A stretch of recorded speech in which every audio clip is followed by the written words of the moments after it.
National Broadcasting Company presents the National Football League.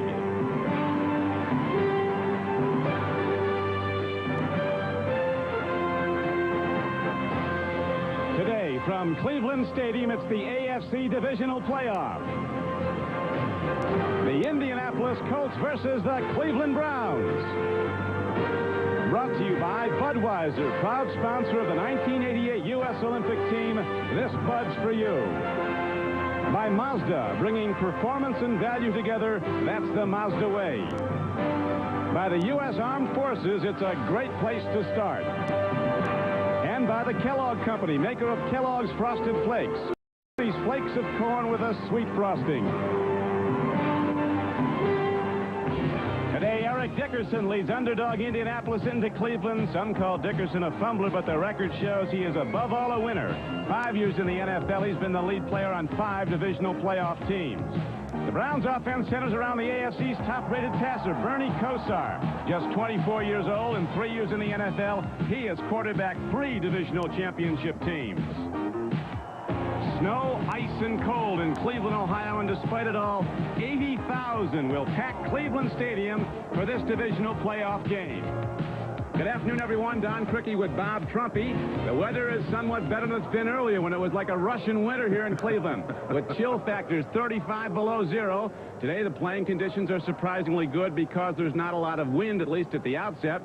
Trump, nobody is conceding the Colts much of a chance in this game. The Browns are a huge favorite, even though the Colts upset them here a month. How do you assess it? Well, I do think the Colts are underdogs for one reason, lack of playoff experience. They have 4 players who will play today who have playoff experience. All 4 of those players got the playoff experience on other teams. For Cleveland, their 3rd straight trip to the playoffs, they're very comfortable in this situation. The one thing I think Indianapolis has to do, Don, is keep the run and the pass spread out throughout the football game so that in the 4th quarter, Eric Dickerson is still a factor. If they can get it to the mule, and Dickerson is the mule for the Colts, late in the 4th quarter, he can win you a game. There is number 29, Eric Dickerson, 6'3", 218 pounds, and he is the target of the Cleveland defense. Every game, everybody goes after Eric Dickerson. He is the focal point of the Colts and Coach Ron Meyer's success story there. He came in last year, as you know, with a 0-13 team, won the last 3 games, and this year, in the space of a year, the Colts went from 0-13 to a divisional championship. His counterpart, Marty Schottenheimer, in his 3rd full season as head coach of the Browns, to his credit, 3 divisional championships. Former special teams player with the Buffalo Bills. Prior to that, an All-American linebacker at the University of Pittsburgh. 2 young coaches. And we'll see how they change their game plans over their meeting of just over a month ago, December 6th. These Colts came into Cleveland as a big underdog and won it 9-7 in a major upset. This kickoff is sponsored by Budweiser, the king of beers, as Dean Biasucci is ready to kick it off. Don, whatever wind there is, the Colts will have it at their back to begin the football game. It's not a lot of wind. You can see the flag well above the stadium, hanging limp, but on the field, it's at the Indianapolis Colts' back. Gerald McNeil and Herman Fontenot are back deep now for the Cleveland Browns. There's Biasucci, who was cut by 2 teams. He's done a sensational job. Has been the most effective kicker in the National Football League this season. A short kick. It's picked up by Fontenot, a runner from LSU. He's hemmed in by the special teams play. And Herman Fontenot is cut down at about the 14-yard line. Now looking at the Cleveland Browns in offense, number 19, Bernie Kosar comes out to quarterback them. Ernest Beiner's their leading receiver at a running back. He caught 52. Kevin Mack, their leading rusher. Langhorne and Slaughter, the wide receivers. And the famed Ozzie Newsome at tight end. He's caught more passes than any tight end in National Football League history. Offensive line has been very effective. Big, perhaps underrated, but they take care of Kosar. First down and 10 for the Cleveland Browns. Opening play from scrimmage. Kosar had his poorest game of the season. The first meeting with Indianapolis, he screens it. Kevin Mack takes it straight ahead. And he's out close to the 19-yard line. Knocked down by linebacker Johnny Cox.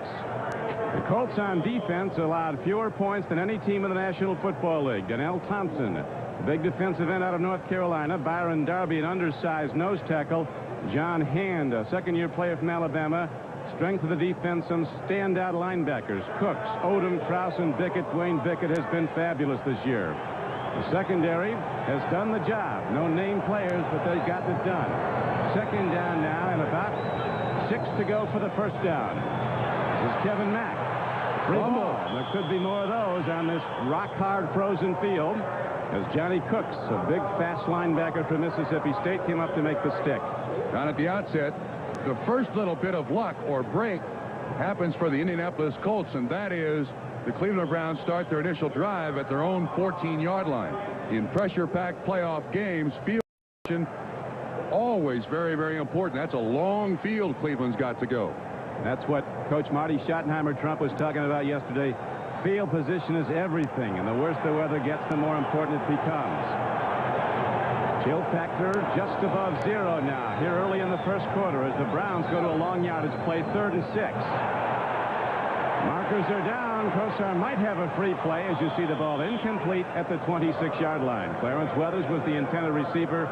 The rush was put on by Harvey Armstrong. He was also offsides. He's standing right there in front of the center watching the football. Red Cash and the referee offsides defense. That's the nose tackle. That's a mistake that in playoff games you hope your guys don't make. The only thing that Armstrong can see is the football, and he still jumps offsides. He was a captain for Ron Meyer at SMU as a collegian. The 5-yard penalty will not give the Browns a first down. It'll be 3rd down about a yard. But Don, it brings up a 3rd down and 1 situation, and the Cleveland Browns ending the season have converted 17 of their last 18 3rd down and 1s. Really a great break for Cleveland. That is remarkable. 14:03 to go, first quarter. Deep back is Kevin Mack. He could get it on 3rd and less than a yard. Fontenot comes in motion. Kevin Mack takes into the Indianapolis defense and out to the 27-yard line. First down, Cleveland. So the mistake by Harvey Armstrong is magnified. The Browns capitalize, get a first down. We'll watch the linebackers of the Indianapolis Colts. Of the 4 linebackers, 3 number 1 picks, and Cliff Odom, who was cut by the Cleveland Browns. Excellent job by the offensive line of the Cleveland Browns, just opening up a nice little seam there for Kevin Mack to get through. Big first down. That gets Cleveland ground, gets their head in the ball game here, this first down. Cleveland's strength, though, is passing. They're 21st in the NFL in rushing this season.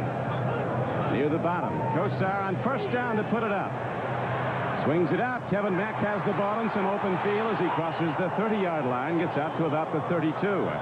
So a first down play gets the Browns good yardage.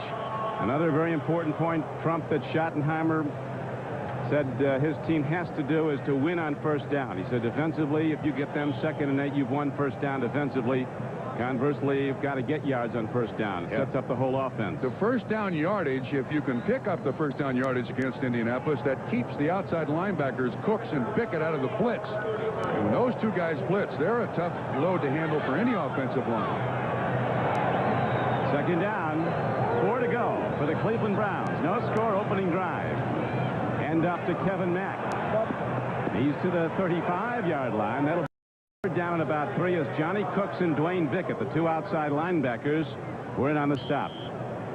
Both of those guys as big as defensive linemen, but almost as mobile as linebackers 10 or 15 years ago. Cooks calls the defenses for the Indianapolis Colts. The Browns do have to run the ball some here against this defense, just to keep that Indianapolis Colt defense honest, Don. Wind is coming up a bit now as this game is underway. Temperature in the teens, chill factor down around 0. It'll be dropping. Kevin Mack, both arms on the ball, breaks into open field, and Mack crosses the 50. He's inside the 40. Free ball, but he might be ruled down by the field. He was. And the Cleveland Browns break the run up the middle. Eugene Daniel finally made the tackle, but he made it way downfield as the gain on the play is good for 28 yards. We're going to see this right from behind the defense, Don. This is almost the same blocking scheme on the last 3rd down. A nice trap by Cody Rison, 63, the offensive tackle. on the nose man, and Mack protecting that football. You can see he's down, ball loose, 28-yard pickup. It's exactly what Schottenheimer wanted. First time on the field, his offense does some good. The Colts have allowed the fewest points in the NFL, just 15.9 a game. Cleveland starting to challenge now, opening drive, and here is Mack again. He's stuck hard by a big defensive end, John Hand from Alabama, who was the 4th player picked in the last draft. Starting to come on. Of the front 7 players in the Indianapolis defense, 5 were high #1 draft choices. Got a player on a knee. It's Kevin Mack. They need him. He's got to be there for 4 quarters today, because the running game will keep the Indianapolis Colts out of a lot of defenses that they like to run. Keep Cooks and also Bickett off of Bernie Kosar. He's limping a little bit, but he's up. Just had his longest run of the season, that 28-yarder. A mistake looming large for Indianapolis. The offside that helped the Browns keep the drive alive. 2nd down and 8. Kosar, timing pattern near side. He's underthrowing his intended receiver, Brian Brennan, who turned out at the 30. Kosar appearing to have a bit of a problem gripping the ball. It's like a rock today. You can't compress that ball. Law of physics, you know. When it's cold inside that football, those little molecules are really hard in there, and Bernie just threw that one right on the ground. There's Kevin Mack on the sideline. Last time Cleveland played Indianapolis, Mack got a little bruise on his knee, was out for a while. Bernie's also throwing into the wind. Now, this is where Indianapolis blitzes, Don. This is where Kosar's got to be careful. No score. 11:08 to play in the first quarter. 3rd and 8 for Kosar and the Cleveland Browns. Out pattern. He's got his man inside the 30. Gerald McNeil, named today the Ice Cube, is knocked down by Willie Tullis. Whoa, that spot. They're going to spot him short of the first down. So again, the Browns go to a short yardage play with 4th down coming up this time. I think McNeil was shorted a little bit on that catch. Kosar again. Indianapolis gets pressure. You can see Bernie has got people in his face. McNeil makes a nice catch. Willie Tullis on the coverage, but the spot. Let's see if we can pick it up again. His feet are about a foot short of that yard line. McNeil did some job just to catch the ball. Tullis right on him as it arrived. The Cube's corner, the lightest player in the National Football League, Gerald McNeil, 142 pounds. You saw him yesterday in the locker room. Said he looked like an 11-year-old kid. And his whole life, when he goes to a new team, he went to Baylor for college. Everybody says, "Who is this kid looking for equipment?" He's literally half the size of a lot of his teammates. There's a lot of them over 285. I think Gerald McNeil hits a first down, Cleveland. Gerald McNeil proves the point that it's not the size of the dog in the fight. It's the size of the fight in the dog. Amazing little guy. Well, officially he's 147, but as of yesterday, his own admission, he was 142. He said he might bulk up to 144 with the cold weather gear. Great kid. He lights up a room. This is a magnificent drive so far. Started at the Cleveland 15, and the first drive of the game, so very, very important. This is now the 10th play of this opening drive of the game. Webster Slaughter, the Browns' best deep threat, goes wide and left. Top of your screen. First down and 10. Biner starts in motion as Kosar looks to throw on first down again, and the ball is slapped back at it. 2nd down and 10. They want to get very close before they try any field goals in this game. Byron Darby looked like he might have gotten a hand on it. The nose tackle out of Southern California. An undersized nose tackle, but very quick. No, Don, it's surprising that Bernie Kosar doesn't have that happen to him more often. He slings that ball more than throwing it. Sidearm. They tried to get him to throw it overhand. It slowed down his delivery so much. Lindy Infante, the offensive coordinator, said, "You throw it the way you want, son. You don't do bad yourself." The top-rated passer in the American Conference, second in the NFL this year to Joe Montana. Bernie Kosar now on 2nd and 10. Second back through as a marker goes down, and Biner takes it down inside the 25-yard line, where he's knocked down by inside linebacker Cliff Odom, who originally was a Cleveland Brown. I'll tell you what happened there. Yeah, you got a legal motion.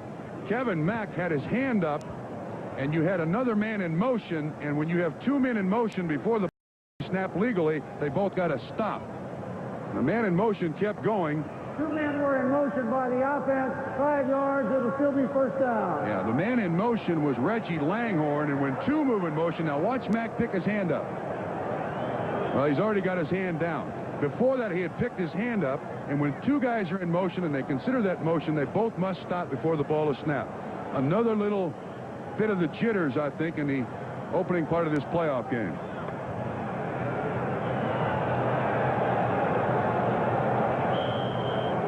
Bernie Kosar is not a good runner. 1.5 yards a carry. They don't like him to run with it, but Ron Meyer, the Colts coach, says he's like an alligator on land. You think he can't move, now all of a sudden he runs you down. Pure pocket passer.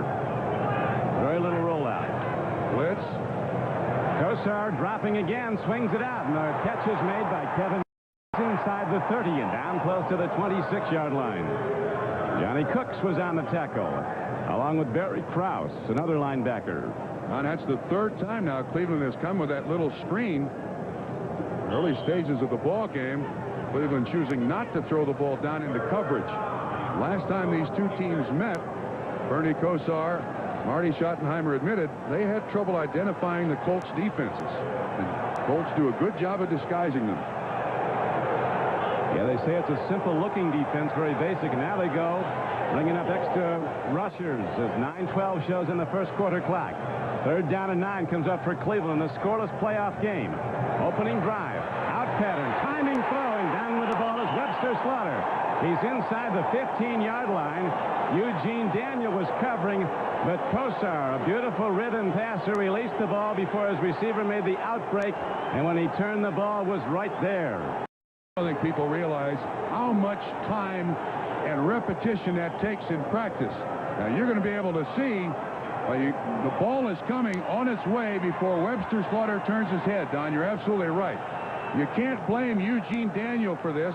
There's no way he can cover this. And Eugene Daniel blocking on Johnny Cooks. Pass protection there certainly gave Bernie Kosar the time. Big first down pickup. 13th play of the drive coming up now as the Browns have converted 4 third downs to keep it going.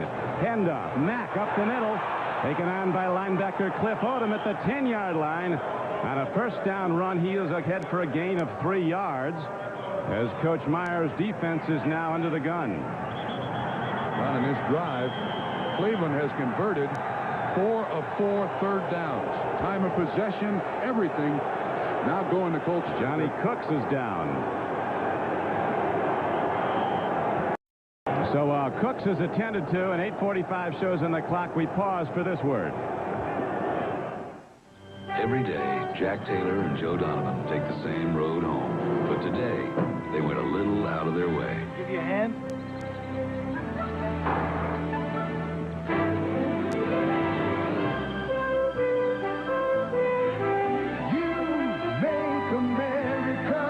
Here's to you, the clean, crisp taste of Beechwood aged Budweiser. This bird's For all the guys who go out of their way. for you.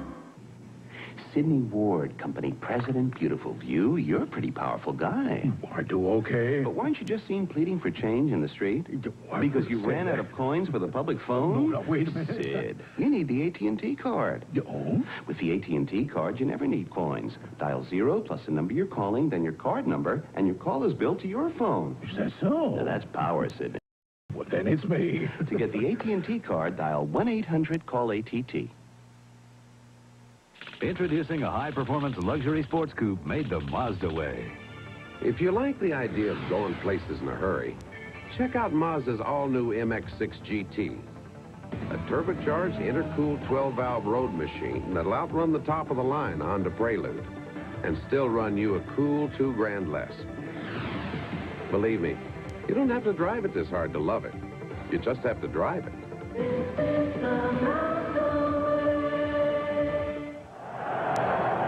Outside linebacker Johnny Cooks in the circle.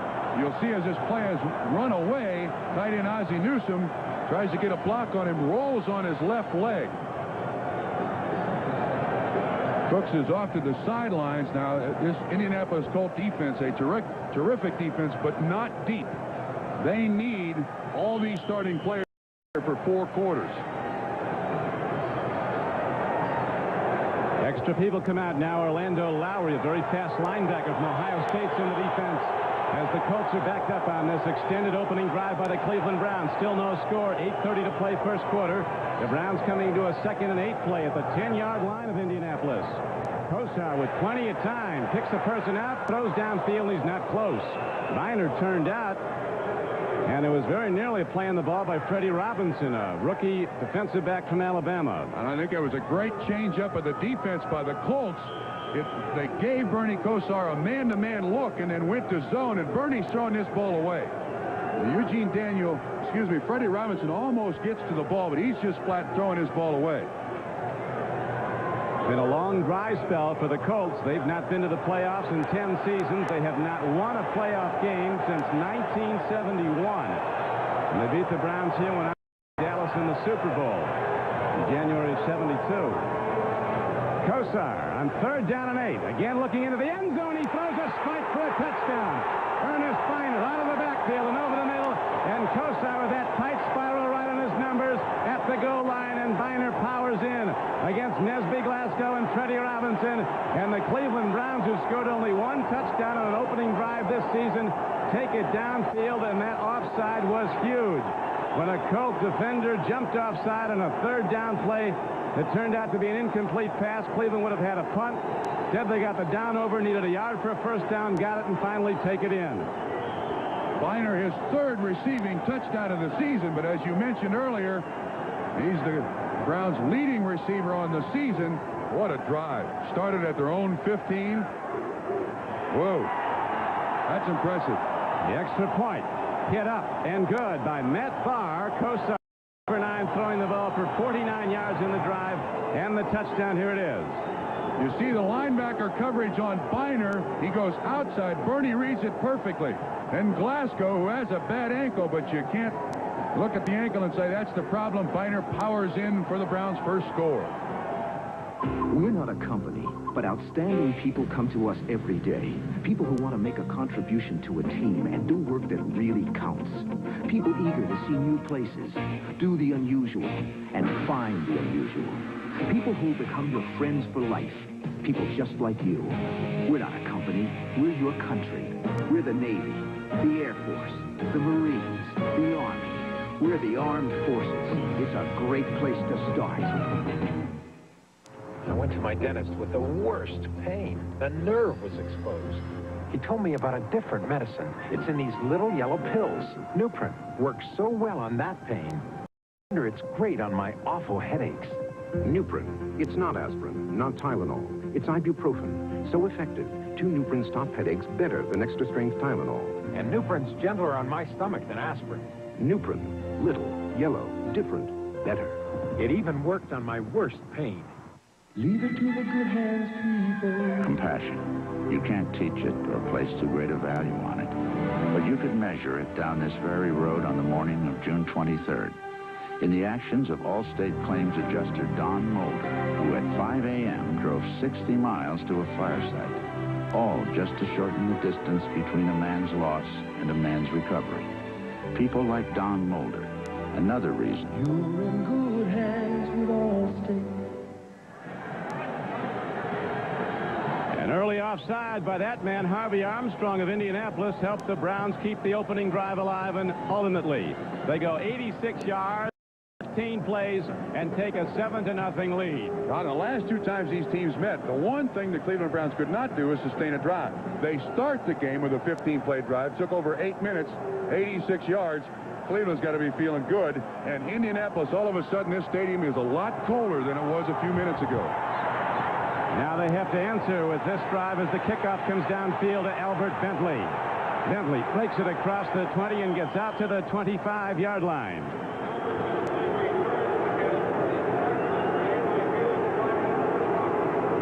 Rockins was down to help make the tackle as Jack Trudeau comes out now to quarterback the Indianapolis Colts, a second-year player out of Illinois. Browns, as you see, used a lot of time and a lot of plays taking it into the end zone on the touchdown pass. Kosar. Most impressive thing there, Don, 5 of 5 on 3rd downs.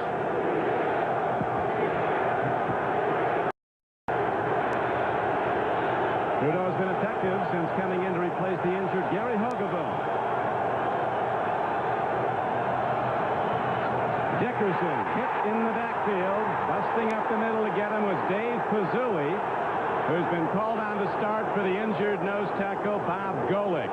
Now with a fractured arm, Pazzulli from Pittsburgh shaded the block and made the hit. Trudeau with Dickerson in the backfield. Booza and Brooks are the receivers. Brooks the best deep threat. They use really two tight ends. The H-back's a tight end positioned as a blocker. Offensive line has 3 Pro Bowl players in it. Chris Hinton, Ray Donaldson, and Ron Solt. 13 Pro Bowl players in this game. The Colts and the Browns have the most in the NFL. 7 for Cleveland, 6 for Indianapolis. Dickerson takes a look, finds some room, and Eric Dickerson on 2nd down and 12 as they cross the 30 and out to about the 31-yard line. Don, the Browns have changed up defense here. It's a 4-man front with Mike Johnson right behind the line of scrimmage. You see him flow to this, but this is a different look than I believe Indianapolis expected to see the Cleveland Browns in. Now, Dickerson does a great job of cutting this ball back to pick up 6 or 7 yards.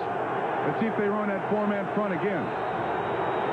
Game clock down to 6:45 and running first quarter. Browns with a 7-0 lead on the Kosar touchdown pass to Viner.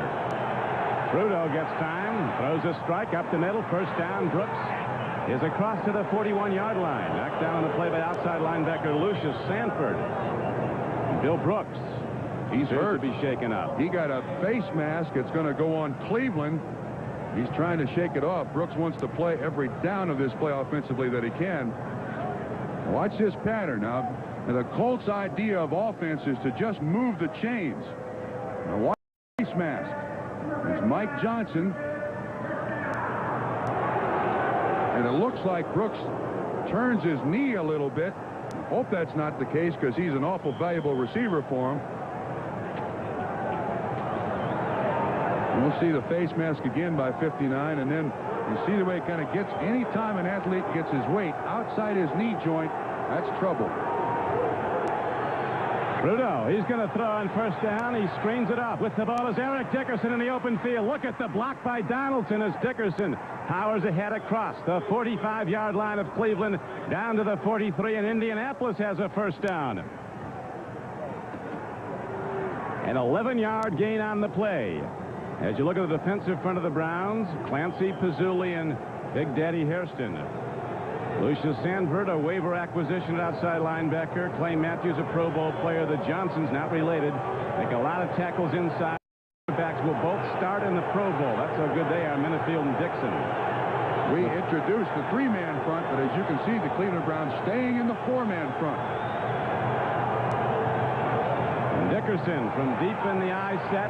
Lone back set, actually, and he's ahead for very little as he tries the right side of the Cleveland defense. And nose tackle Dave Pazzulli along with inside linebacker Mike Johnson were there to get him.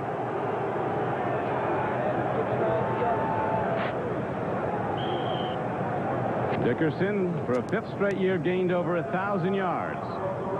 Gained over 1,000 just 8 games with Indianapolis since the trade with the Rams. Mike Johnson, their leading tackler, the Cleveland Browns' leading tackler.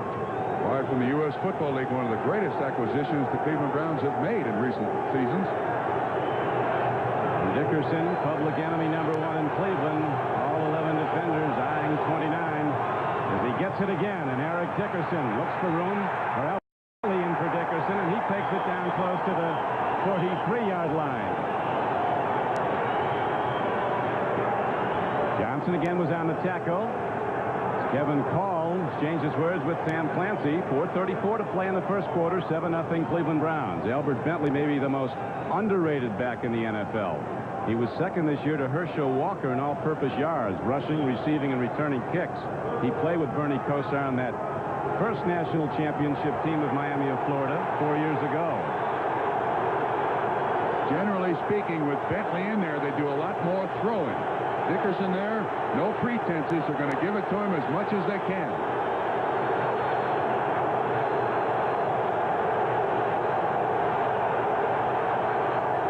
Third down and 8 as Trudeau drops the throw. Gets some time, stands in, lofts it downfield, and the ball is caught, and there's a penalty marker down, and then another. Bellini, a rookie wide receiver from Brigham Young in the game for the first time. With the gloves on, went high to take down the pass from Jack Trudeau. It's good for a 21-yard gain. 2 markers down, though, Trump, in the Cleveland secondary. It's going to be against Cleveland, too. It looks like a pattern run by Bellini. Look, I think they call it on 23 Harper, who is not even involved in the primary receiver. But that's an excellent pattern run by Bellini on the Pro Bowl cornerback Frank Minifield, but Harper got caught. He was grabbing the inside receiver. Well, this is a great responding drive by the Indianapolis Colts. Yes, it is. After Cleveland went 86 yards and 15 plays to open the game. A 10-yard touchdown throw from Kosar to Biner. The only point so far at 7-0.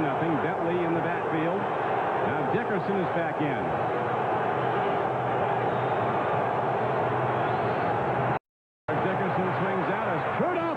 Strike down inside the 5. Matt Booza has the ball, and he's down to the 2-yard line. Matt Booza with his 43rd reception of the year for an 18-yard gain. And the Colts answer the touchdown drive of Cleveland, coming right back at him. Interesting formation run by Indianapolis. You see Dickerson in the backfield. Bentley was set on the wing. Trudeau really comes over the top on this ball, really guns it in there. And you can see 24 Ellis is the man in coverage. Booza makes an outstanding catch with the pressure. He comes from the outside. Nice pattern run. Well thrown. First and goal, Indianapolis. Now it's an eye set. Bentley's the deep back. Wansley's the up back. First and goal from about 2 yards out. It's Albert Bentley. Oh, the hit put on him as Albert Bentley is knocked back from the 3. Eddie Johnson and Anthony Griggs were on the play. Johnson, 51. Who's led the Browns tackling 3 of his seasons. And if the Colts have had a problem, they have certainly gotten the ball inside the 20-yard line many, many times this season. Maybe it was 45 times they've gotten the ball inside the 20-yard line, 1st and 10. They've only come up with 20 touchdowns out of that situation, 19 field goals. Interesting, they're down close, and their money back is not in the game. Bentley and Wansley are the runners. Dickerson's looking on from the sideline. Play fake, throw, touchdown, Pat Beach. So the Colts come right back, and Pat Beach, a big tight end from Washington State, broke the coverage by a very well-executed play fake from his quarterback, who faked to the runner, held the backers, and Beach slipped off wide open, a 2-yard touchdown reception. And now the Colts, 1 point, an extra point from tying this game with 2:16 to play, first quarter. Good play action fake by Wansley and also Jack Trudeau. You see the coverage missing. 51 Eddie Johnson, closest man. That's a 75-yard drive. We didn't expect this to be a shootout. Both teams score on their first possession of this game. And Trudeau was sensational. 5 for 5 for 59 yards and a score. He and Kosar both throwing very effectively in the cold here at Cleveland. Extra point by Biasucci is up and good. 2:16 to go in the first quarter. It's tied up 7-7. There is Armstrong, who had that offside that kept the Cleveland touchdown drive alive. Introducing a high-performance luxury sedan made the Mazda way. High-performance luxury sedans traditionally ask you to pay a pretty dear price. Well, that's not the Mazda way. Mazda's all-new 929 has world-class luxury appointments. It's amazingly quiet, solid riding, and actually outperforms those guys. Now there's less standing between you and a car this good. About $8,000 less. This is the Mazda way.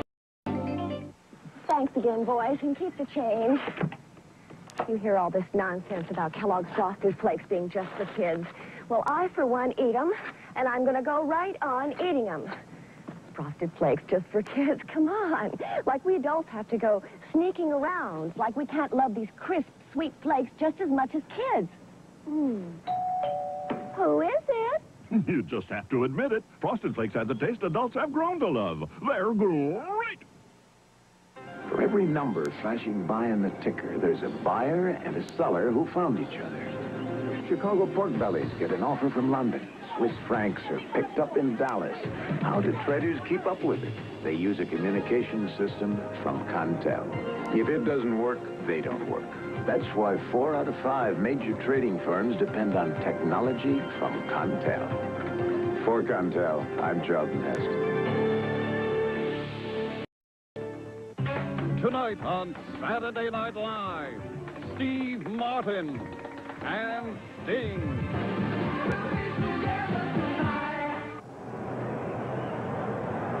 You see, the Colts and the Browns lead the NFL in fewest points allowed, but both scored in their opening drives in this divisional playoff game. Don Criqui with Bob Trumpy at Cleveland Stadium. As again, the Indianapolis Colts are ready to kick the ball off. Herman Fontenot and Gerald McNeil are back deep now for Cleveland. Dean Biasucci has the ball teed up. He's a Pro Bowl player after hitting 24 of 27 field goal attempts this season. He was cut by 2 teams before he made it big this year with the Colts. Spinning kickoff, very short. Out of bounds, and the Browns, of course, start with good field position. At their own 35. That beats the touchdown catch, his first touchdown catch of the 19 season.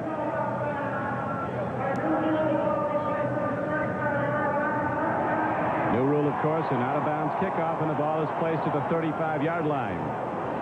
So far, the numbers spectacular. Neither offense paying much respect to the other team's defense. Pretty much going right through them. First time the Biasucci's kicked off out of bounds all season. So Kosar and the Browns are set to go with their second possession after a 15-play, 86-yard drive. Tim Minow is in there. Kevin Mack is not. We'll try to find out if there's something physically wrong with Kevin Mack. He was shaken up. Manoa is a first-year player from Penn State. Big power back. Hasn't gotten a lot of playing time. Has been effective when he's been in there. A good blocker, and he uses it now to take out Cooks as Kosar throws downfield. There'll be a foul call on that play.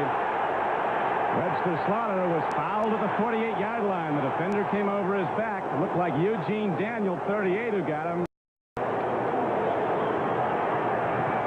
We'll watch the end of the play. Of course, the Indianapolis folks are going to argue, hey, look, they both got a chance at the ball. Total foul. Total foul, no question about it. Automatic first down. You want to try as best you can to time that leap over the receiver.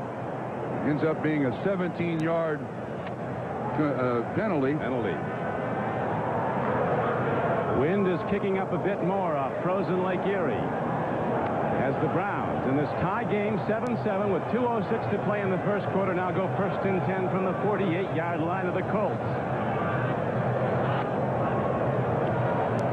Kosar slapped back at him, and Bernie almost got his own ball. Byron Darby or Donnell Thompson, I think it was Donnell Thompson, had his hand up. That's twice now the ball has been slapped back in Bernie Kosar's face at the line.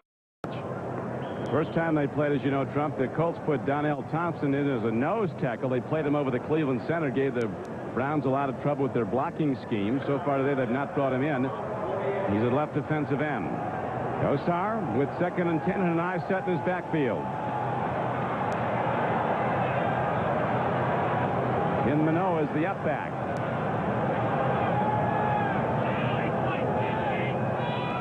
Kosar looking to catch the Colts.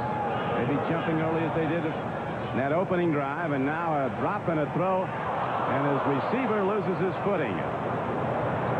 Reggie Langhorne turning in, and the ball was not close to a completion. That brings up 3rd down and 10 for Kosar and the Browns. That ball was thrown way, way behind Reggie Langhorne. Kosar comes in completing better than 60% of his passes, but the last time these two teams met, the only time this season that Kosar completed less than 50%, Odds seem to be in favor of the Browns at this point in the game. They're 5 of 5 on 3rd downs. The report on Kevin Mack, he is ill on the sideline.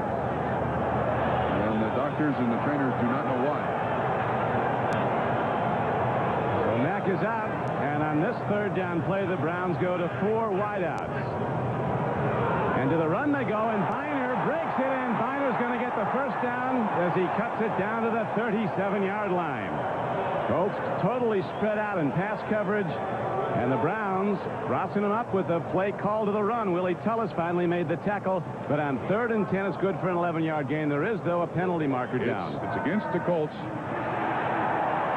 That's against Dwayne Pickett. First down. They'll obviously keep the play. Don, you diagnosed it correctly. They come with the 4 wide receivers. Watch Pickett. He's in the neutral zone there. Penalty. The Browns spread the defense. You see the block by Larry Williams, the offensive guard, and Biner up through there. Now, last time these two teams met, Biner had a fumble at about the 5-yard line. It really cost the Browns a chance to win the game. First down and 10 now for the Cleveland Browns. Tie game 7-7, 1:32 to play first quarter. Biner somehow maintains his footing. Field cold, a little loose on the upper layer, rock solid underneath. It's frozen solid as Cliff Odom makes the knockdown of Ernest Biner inside the 35-yard line. He's down to the 32, gained almost 5 yards on the play. This is an interesting offense in that 2 years ago, the Browns had Mack and Biner both over 1,000 yards. Last season, they played but 7 quarters together. This year, they've been healthy all the time. Both get their share. Biner the better receiver, Mack the better runner. Browns over 100 yards offense first quarter, well balanced, 49 passing, 54 running. Second and a long 5. Kosar finds his man. It's Biner over the middle. He's inside the 20. And Biner thunders on down to the 16-yard line. Ernest Biner, a power back out of East Carolina, 5'10", 215 pounds, who led the Browns with 52 receptions in the regular season. And he has been the target of Kosar's passes, and he's been on the money. You remember the touchdown pass that opened the scoring. This is a busted coverage. Somebody lost track of Ernest Biner. You'll see him appear in the picture. There's no one around him except the umpire. Biner turns around and is surprised, shocked that no one is there. 16-yard pickup. The two best defenses in the NFL against scoring, and we've not had a punt in almost a full quarter of play. Just before the first quarter ends, the give is to Manoa. And a first down carry, he's close to the 13-yard line. Tackle on the play for the Indianapolis Colts was by John Hand. Coach Meyer wasn't looking for a high game, but we might. I'm Jack Garner. My little brother James, that boy is everywhere. TV, movies. So investment firms are big fans of his, but my firm, they work real hard to help people like you and me invest, too. Dean Witter. Their mutual funds and investment advice help me get a real good grip on my finances. You're somebody at Dean Witter. A member of the Sears Financial Network. I don't know where to start telling you about Mazda trucks. They've been rated first in customer satisfaction 2 years in a row. They got the best warranty in the truck business. It covers you bumper to bumper. This 40 new SE5 comes with everything you're looking at, and it's still priced close to Toyota and Nissan's base trucks. So I don't know where you start. I guess it doesn't make any difference. You wind up here. This is the Mazda way.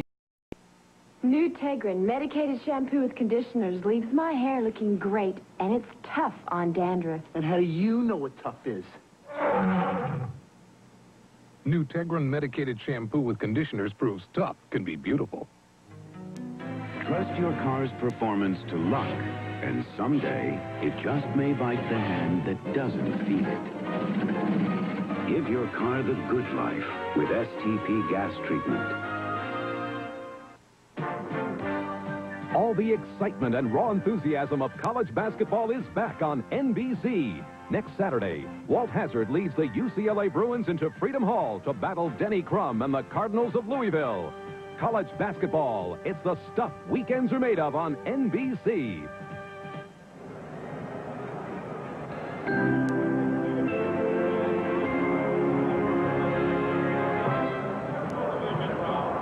Browns are tough on third downs. They're 6 of 6 so far in this game, and the most important Cleveland Browns sideline with apparently a intestinal virus. Kevin Mack, their leading rusher.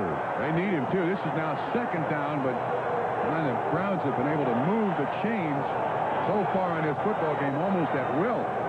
Second and 8, and then on the critical third downs, they've hit every time they've had to the Cleveland Browns.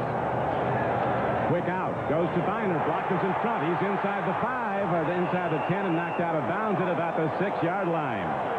Coming up to make the stick was Dwayne Pickett, the all-pro outside backer, but the Browns are challenging again. And the Browns have found a way to get Ernest Biner loose out there with Dwayne Pickett. You see, it's a screen.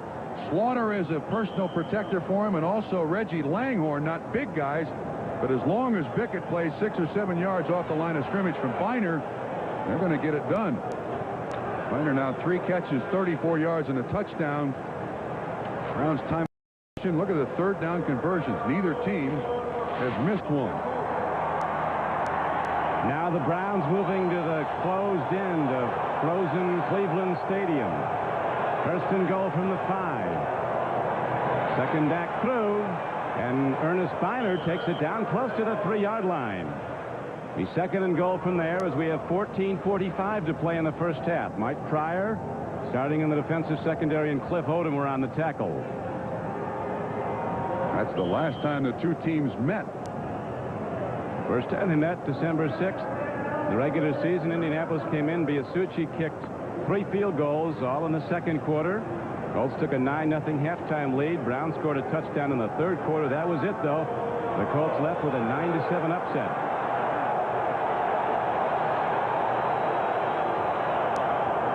High set. Second down and goal, Cleveland, in a tie game. Second back Finer, he didn't get there. Colts come a hitting and get him at the 2. Harvey Armstrong was one of the players that got him, along with Cliff Odom. These are two huge lines, offensively and defensively. I don't know if you can find many lines that are going to be bigger.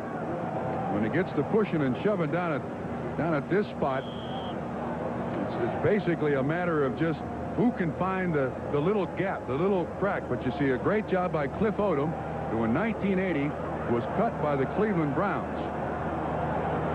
That was cut by the Raiders. Was loading trucks down in Dallas, Texas, when he got a call from the Colts, and he's been one of their best players since.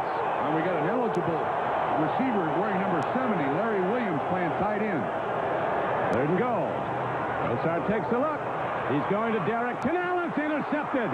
Freddie Robinson picked off the ball for Indianapolis. The Colts kill the drive. The intended receiver was a backup tight end, Derek Cannell. In the icy portion of that end zone, he lost his footing cutting out. And Freddie Robinson, a highly regarded first-year player from Alabama, is right on the ball. You can see Cannell is down. Robinson right there to make the interception. The drive stops, and the Colts take over.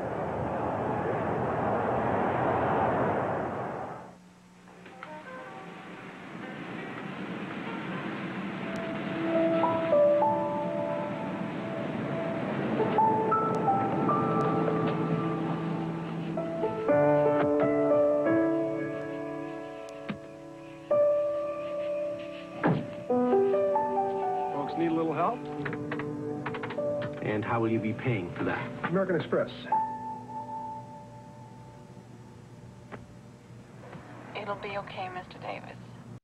If you stop by our Minneapolis office tomorrow, you can pick up a new card. Do you know if that's within walking distance? Why?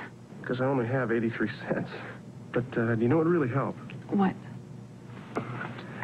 I'm having some trouble checking into this hotel. I can imagine with only 83 cents. I can take care of it. Let me just talk to the hotel manager. Thank you. Okay. A friendly voice in the middle of the night. Membership has its privileges. Number 47, Fred Robinson, just stopped the Cleveland drive with an interception, and now the Colts take over. NFL players tend to do very well in bitter cold conditions. It's wind that changes the game, and so far, Trump, wind's not been a problem. Not been a factor. The problem has been that neither offense is paying much respect to the other team's defense. I mean, both these teams driving up and down the field as if there's nobody standing in front of them. That's the biggest surprise to me so far, Don. Well, it's a 7-7 game, and the Colts are set to go now. Their offense back out. That's only Bernie Kosar's 9th interception thrown this season. And the Colts, I think their game plan is basically hang tough, hope to be in the ballgame in the fourth quarter, then turn Dickerson loose. Right now, Cleveland's allowing them to do that. Stay in the game. Dickerson checking with his quarterback. The lines again, he drops so far off the line of scrimmage, but in 2 strides, he makes it up. Dickerson pass blocking. Trudeau screening the ball out. It goes to the man who caught the touchdown pass, Pat Beach, and he's ahead across the 20-yard line. First down play gets about 3 yards for Indianapolis. Pazzulli on the tackle. He's playing the nose, replacing Bob Golick. He's on Ray Donaldson. And watch how he recognizes this screen. When he sees those linemen pull out in front of him, The Puzz is out there to assist on the tackle. An excellent. And also as the defenders, Bob Golick on the sideline, a guy without the hat with the broken arm. So far, second-year man Jack Trudeau's done it all right for Indianapolis. 6 throws, 6 completions for 63 yards and a touchdown. Eric Dickerson down in a cloud of dust, and he got about 2 yards. That'll make 3rd down and 6. Lucius Sanford, a very quick linebacker from Georgia Tech, was on the stop, along with Dave Pizzulli. And the nose tackle Pizzulli, he's got to stand up that center, try to consume that center, try to consume as many blockers as he possibly can, and then push the pile. And the Puzz got it done. Defense, the key to winning Super Bowls. The 5 most recent Super Bowl winners have all given up less than 9 points a game in the playoffs. Less than 9. We have a 7-7 tie today with 11:58 to play in the first half. From the shotgun, Trudeau on the run has a problem, and it's broken up nicely at the 29-yard line. Almost intercepted. Dixon, a first-team All-Pro player, did indeed almost have an interception. Trudeau, not a particularly good rollout quarterback. He's flush from the pocket here, and Hanford Dixon really makes up yards. This ball's thrown behind him. Dixon almost picks it off.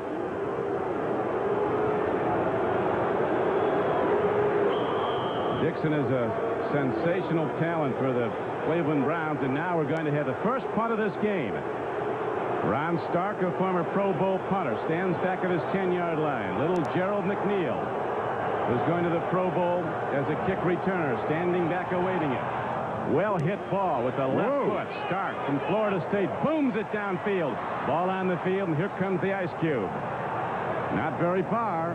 Swept under at the 23-yard line. Coming down to get him was Kevin Hancock, number 51. 54-yard punt and just a 2-yard return. Well, you're the kind of man that likes to do things your own way. And you can bet it's right when you get through. Ooh, and there's a beer that always fits right in your hand. 'Cause you're a bud man, and this bud's for you. Oh, you do. This bud's for you.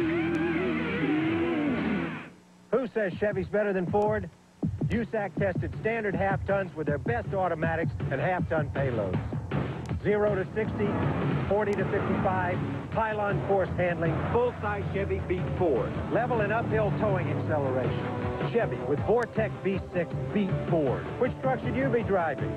USAC test just answered it. Now, get $500 cash back. Full-size CK pickups. It's the day, Chevy truck.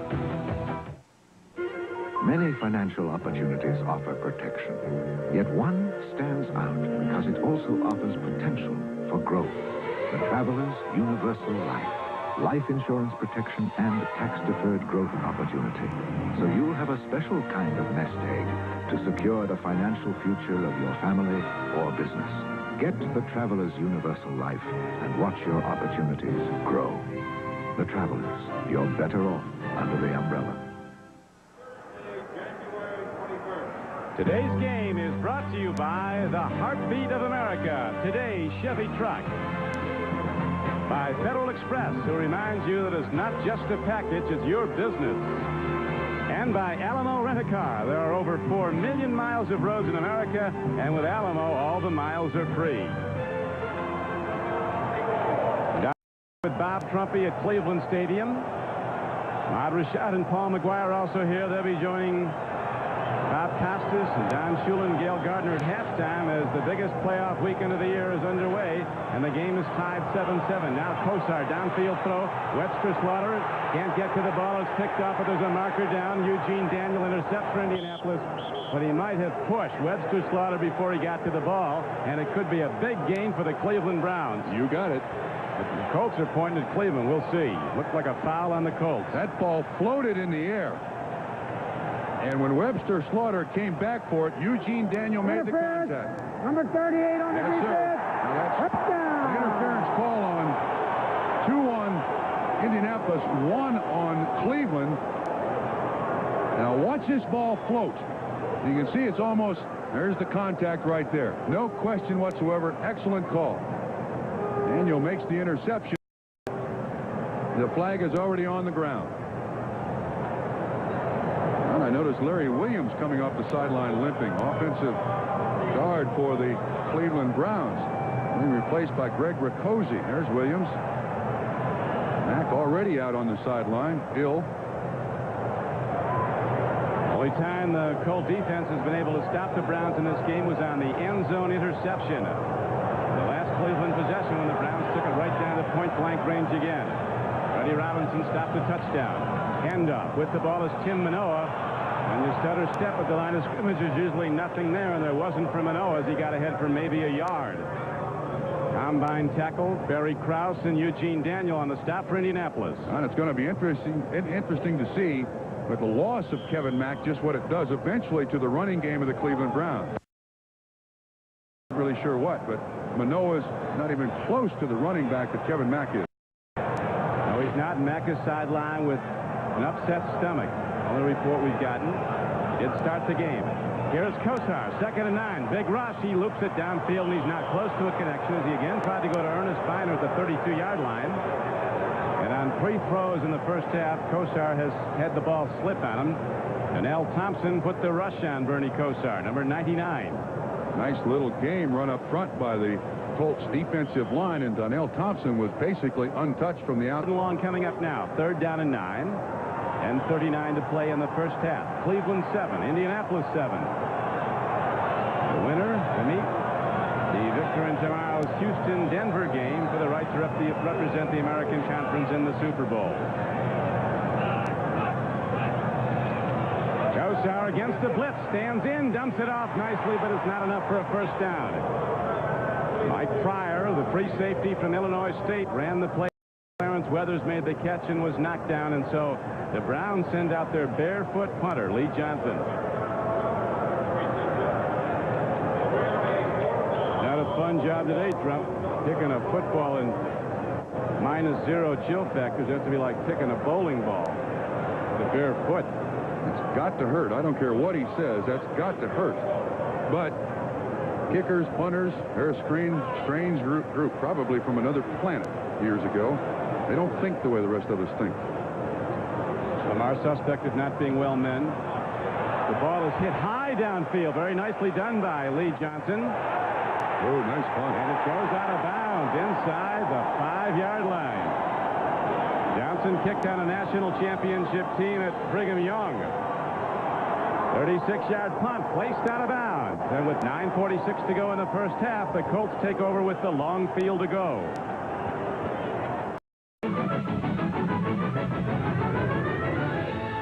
The test of a great airline is not just how fast it moves you in the air, but how fast it moves you on the ground.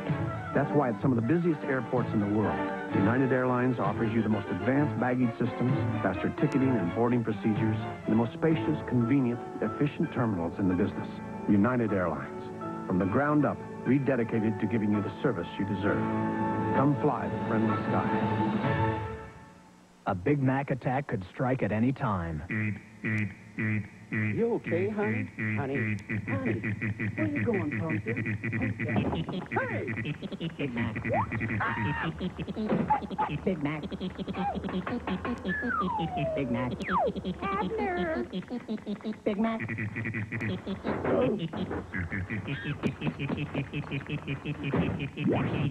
Big Mac? And a Coke. Listen to the heartbeat. And you'll hear how to save up to $1,475 on a new celebrity.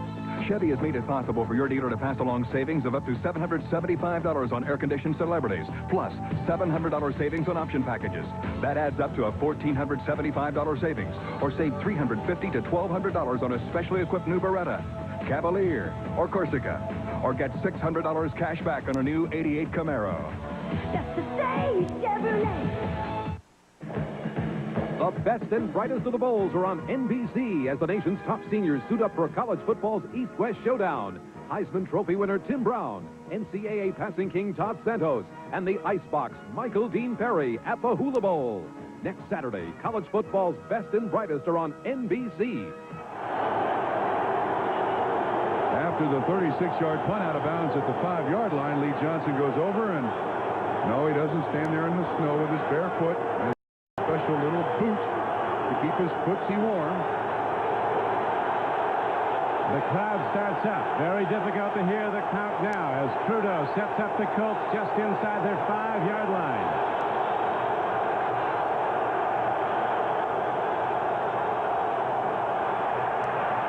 Trudeau gets time and he throws a strike, but the ball is dropped at the 9-yard line.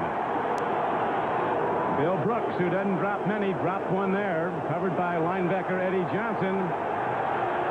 We start up after the play with 9:41 to play first half, still a 7-7 game. If you joined us late, the Browns on a 15-play, 86-yard drive after the opening kickoff took it in on a touchdown throw from 10 yards out.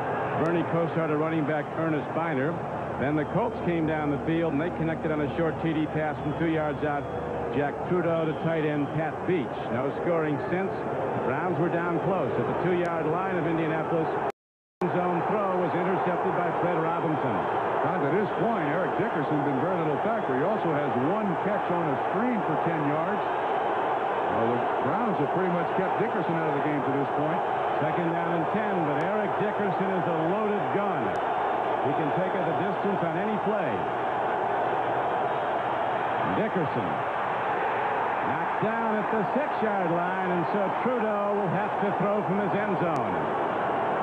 Looks like Mike Johnson makes the tackle. Am I right? It's 50-something. Eddie Johnson was also there. That's Eddie Johnson. Was down. He's definitely hurt. He kind of got Dickerson on the side. And Dickerson at 6'3", 217, 18 pounds can hurt you. Especially when it's a glancing blow. That won't be the last player that's down in the game with the hitting we had today. We'll be paused for this word. When it comes to making sales, you got to know how to open those doors. You got to get up early. You got to stay up late. You got to answer all your calls. You got to keep going till you're over the top. It's all a part of the drill. Because if you don't take care of your customers, you know that somebody else will. This reminder from Federal Express that it's not just a package, it's your business. The Florida Keys stretch like an old clothesline for 130 miles. Down here, the locals are called conks. Their ways are old-fashioned, and so are their values. And in a way, ours are too. There are over 4 million miles of roads in Alamo territory, all across America. And whenever you rent a car from Alamo, the rates are low. Those miles are free, including 130 miles, called the Florida Keys. Thanks, John. To prepare the perfect round roast, you need the help of an expert. Miss, how do you cook one of these things?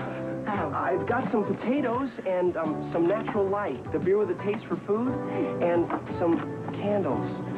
Oh. Yeah, all natural, less filling. It's Natural Light from Anheuser-Busch. Okay, I open the natural, I preheat the oven. Now, is that the thing with the flip-down door? Yeah. I can't handle this alone. I don't think you can either. They are called Olympic hopefuls, but hope plays a small role here. For it will take a courage, a discipline, and a sheer will few of us will ever know. And if their effort is true, then they too will be known as Olympians.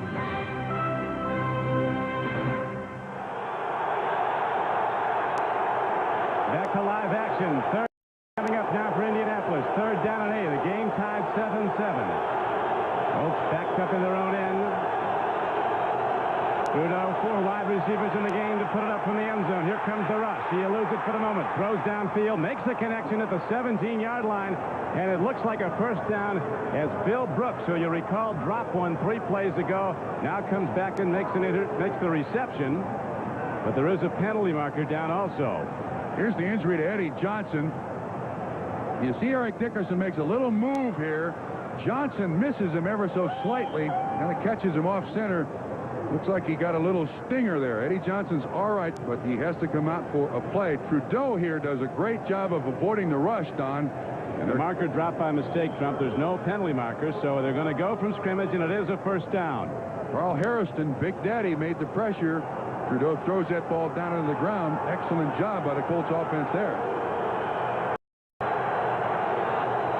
Dickerson gets the wave of tacklers and pushes them back, gets to the 21-yard line. Eric Dickerson stopped on the play by Eddie Johnson, who healed fast. He's right back in there, Eddie Johnson. That is the truth. And he said they have to be in concert to stop Dickerson, who's at 218 pounds and only has 9.4 speed, but cuts back like a punt returner. Absolutely. He's had 6 postseason games in his career. 4 times he's rushed for more than 100 yards. One time it was for a playoff record of 248 yards against Dallas. 2nd and 5. They go up the gut to Eric Dickerson, and he might have the first down. Eric Dickerson is spotted ahead to the 29-yard line. Dickerson, the most amazing athlete. The knock on him, of course, that he's a fumbler. He's only fumbled 4 times this season in 223 carries. As Ron Meyer says, when you want to talk about him, talk about a winner. Took a little school in Texas, Sealy High School, to a state championship. Went to SMU. Had 2 Southwest Conference championship teams. They hadn't anything like that since Doak Walker was there, and it was all because of Dickerson and James. 5 years in the NFL and 5 playoff teams. The Rams were a loser before he got there, went to 4 straight playoffs, and he didn't get there the year he left. And the Colts do for the first time in 10 years. Flea flicker. They're looking at Booza. Now there's a problem for Trudeau, and he wisely throws it away. Excellent coverage by the Browns. Browns were not fooled. It did not draw the defensive coverage up. And that's what you hope that flea flicker does. Good time to do it, though. Oh, absolutely. You see the handoff, and nobody's fooled. Nobody. Now they're looking for the outlet receiver. You know, to continue on the train of thought on Eric Dickerson, he's so good, everybody tries to find something wrong with him. He's collected 8,000 rushing yards, faster than Jimmy Brown. Right. I mean, there's so many positive things about this guy. Everybody tries to find a negative. 8,200 yards in 5 seasons. Somehow the ball was caught. Danford Dixon came up on the play as Booza came up on the ball at the 32-yard line and looked like he got it with one hand. Well, that looked like some late piling on there. We got a penalty on the defense too. Clay Matthews. Now watch this throw. I don't know how he caught this. It's one-handed. The ball's thrown behind him. There's good coverage right on him, but he's able to hang on. And when the ball is loose, that's when people pile on. 59 Mike Johnson, 51 Eddie Johnson. But there's a flag on the other side of the field. It's against Clay Matthews holding. Automatic first down for the Indianapolis Colts as the drive stays alive. First time they played, Cleveland went to an 8-man defensive line much of the time to shut down Dickerson. He got 98 yards. First down play it is at the 35-yard line of the Colts. 7-7 game. Second quarter, 6:50 to play in the half. Number 29 loses yards. He's knocked down at the 33-yard line. Eddie Johnson again shedded the block and made the head-on stick on Eric Dickerson. Dickerson now 8 carries, 24 yards. Will track him every step of the way. Brown's done a good job of not letting him in the defensive backfield. If you can get Dickerson before he gets to the line of scrimmage, you've won the battle. But as you said, there's Pat Beach going to the sideline now. He's shaken up a little bit. You got to keep trying, Eric. Don. Each time he carries it, he's closer to breaking along. Trudeau has passed very well. He comes out of that passing program at Illinois. This time, a high pass caroms off the shoulder pads of Brooks, and it was a catchable ball again. Yeah, Don, I think that the problem that Brooks is having is he's trying to catch the ball with his body. Now, when you're in inclement weather, you put your hands out in front of you as far as you can. Try first to catch it with the hands, and then the body is that's the backup. That's the backboard. Now watch, he lets this ball get right to him. Now the ball is thrown high, but that's a very catchable ball. You're absolutely correct, Don. That would have been about half of what they needed for the first down. Trudeau having some problems now, and his receivers haven't helped. He's only hit one of his last 5 after starting out 6 for 6. Bentley and Dickerson are both in the backfield. As on 3rd and 11, Trudeau eludes the sack for the moment, then he goes down at the 28-yard line. Dave Pazzulli filling in for the injured Pro Bowl nose tackle Bob Golick. Makes yet another play for the Cleveland Browns on defense. The thing that Pazzulli does the best here is he keeps the containment. He doesn't get out of the rush lane. You see, Solt 66 is trying to handle him, and when Trudeau steps up, Golick is just in the right place. That's exactly what you'd like to have your nose tackle do, not get out of that pass rush lane. The Cleveland Brown defense, which ranked #1 in the American Conference, starting to stand tall now as the Colts have to punt again. Big rush, Stark, an end-over-end punt. It'll bounce in front of Gerald McNeil. And McNeil has to let it roll, and the Colts will down the ball at the Cleveland 33-yard line. That was a good choice by Gerald McNeil. And he told Paul McGuire before the game that he wanted to return one, and you can get a little over-anxious in the playoffs. What you don't want to do, though, is make a big mistake. That was a 38-yard punt. McNeil bounce. At halftime, a complete review of the playoff picture as we go to Bob Costas, Paul McGuire, Ahmad Rashad, Gail Gardner, and Coach Don Shula, the Miami Dolphins. Tomorrow, NBC Sports goes to Mile High Stadium in Denver, Colorado, where Dick Enberg and Merlin Olsen bring you the Houston-Denver Bronco game. The Browns, Art Modell, their owner, said it took them a full year to get over that playoff loss to the Broncos here a season ago. Now the hopes are high again as the give is to Manoah, and the rookie back powers his way to the 39-yard line. Tim Manoah hasn't gotten the ball off, and that's only the 24th time this season. The first-year player out of Penn State has averaged 5 yards a carry. And, of course, if you're wondering why Manoah's in there. He's got that Quasimodo neck Yes, on. he does. Yes, he does. Kevin Mack on the sideline with a stomach virus. We don't know if he'll play at all as Manoah comes out of the ball game. Now 3 wide receivers for Cleveland. 2nd down and 4 for the Browns. Game tied 7-7. 4:55 to play. First half, chill factors probably below 0 now. As the handoff is out to the 44-yard line. Ernest Biner ran straight ahead and was knocked down by nose tackle Byron Darby and outside linebacker Dwayne Bickett. Let me correct myself. I said 3 wide receivers, and actually the formation with 2 tight ends, Chanel and Ozzie Newsome. And Ernest Biner now must carry a very heavy load. Normally that's Kevin Mack in the backfield. There's Kevin Mack with the Browns parka pulled up over his head. Right between the Harper and Ray Ellis sitting there, someone getting tape. Pat Beach on the sideline. He went out limping. This game taking its toll on players already. Larry Williams, badly sprained ankle, went in to get a tape. They doubt if he'll come back and play again today as a measurement of Browns down. Against common opponents this season, Cleveland is 7-2, Indianapolis 4-5. Brown regulars, who were 8-4 this season, were only 1-4 against teams that went to the playoffs. Marty Schottenheimer on the sideline as the Browns offense on the field has been much of the first half in this tie game. Kosar looking deep. Now he takes off. Kosar gets to midfield on a first down scramble. He got 5 yards, knocked down by Dwayne Bickett, number 50. And again, a great job by Indianapolis disguising coverage. They dropped out of what appeared to be a man-to-man.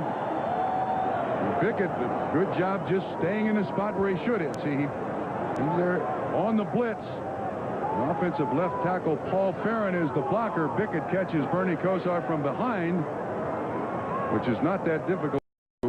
But he got 5. Browns have lost 2 starters so far. Kevin Mack sideline with stomach problems. Tackle Larry Williams out with a badly sprained ankle. It's not expected he'll return. Kosar out pattern. He's got a man. Nicely done by Brian Brennan out to the 41-yard line. Brennan turning back at the ball, catches it a foot off the ground. Feet sliding. Freddie Robinson was defending as best he could. It's a first down for Cleveland. Big cushion by the cornerback of the Indianapolis Colts, and Bernie picks it up immediately. And you can see Eugene Daniel not even anywhere in the picture whatsoever. It looks like 98. Johnny Cooks is supposed to be the man underneath that coverage, but Kosar able to get it to Brennan for a first down. Now 1st and 10 for Cleveland. 40-yard line of Indianapolis. 7-7 game. 2:54 to play in the half. Manoa. Not much there, and he's knocked down at the 39-yard. Bring up 2nd and long. Donnell Thompson was on the stop, along with Byron Darby. Ron Meyer, the coach of the Colts, for the great success in the turnabout in that team in the past year, is voted overwhelmingly American Conference Coach of the Year in the past week. He's done a great job, though. I think the most difficult thing to do as a coach is take a team that is used to losing, becomes a habit, and turn them around. And when he took over the Colts, as you said earlier, 0-13, they win their last 3 games of the season, and they've gone from worst to first. I don't think there's a more difficult thing for a coach and coaching staff to do. He said, Trump, when he took over his first meeting, he told them, we're going to win. Right now, I'm not sure how, but we're going to win. They won their last 3 games. Colts are 10-5 since Meyer's taken over the regular. 2-minute warning is given, so we'll be back to Cleveland after this. We're not a company, but we recognize potential. We use it. We'll make sure that as your responsibility grows, so will you. As your ability for leadership grows, so will you. Working with us, you'll gain self-confidence. Become a person with a future. We're not a company. We're your country. We're the Marines, the Army, the Navy, the Air Force. We're the armed forces. It's a great place to start. Who says Chevy's better than Ford? USAC tested standard half-tons with their best automatics and half-ton payloads. 0 to 60, 40 to 55, pylon force handling, full-size Chevy beat Ford. Level and uphill towing acceleration. Chevy with Vortec V6 beat Ford. Which truck should you be driving? USAC test just answered it. Now, get $500 cash back on new full-size CK pickups. It's the day, Chevy truck.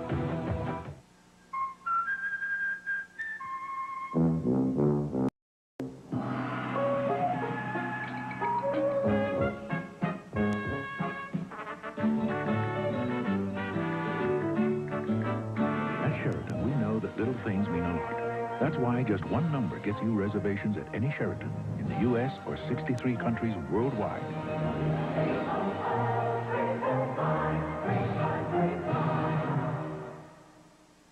The NFL plays here, Houston. Their wild card victory proved they weren't jokers as Moon and company dealt the Seahawks a full hand of Love Ya Blue. The NFL plays here, Denver. But the Broncos hope to have the Oilers singing the blues as the road to the Super Bowl hits a Rocky Mountain high. The Oilers battle the Broncos. The action starts with NFL Live. The wind meter in Cleveland is quiet, and that's good. Temperature has dropped, though. It's probably down around 10 degrees now. As the Browns have the ball at the 39 of the Indianapolis Colts, this playoff game is tied 7-7. Don Criqui with Bob Trumpy, Bernie Kosar at quarterback. Looking deep, let it go long. A man is open, Langhorne, and he has the ball at the 3-yard line. And he's not done till he gets in. Touchdown, Cleveland.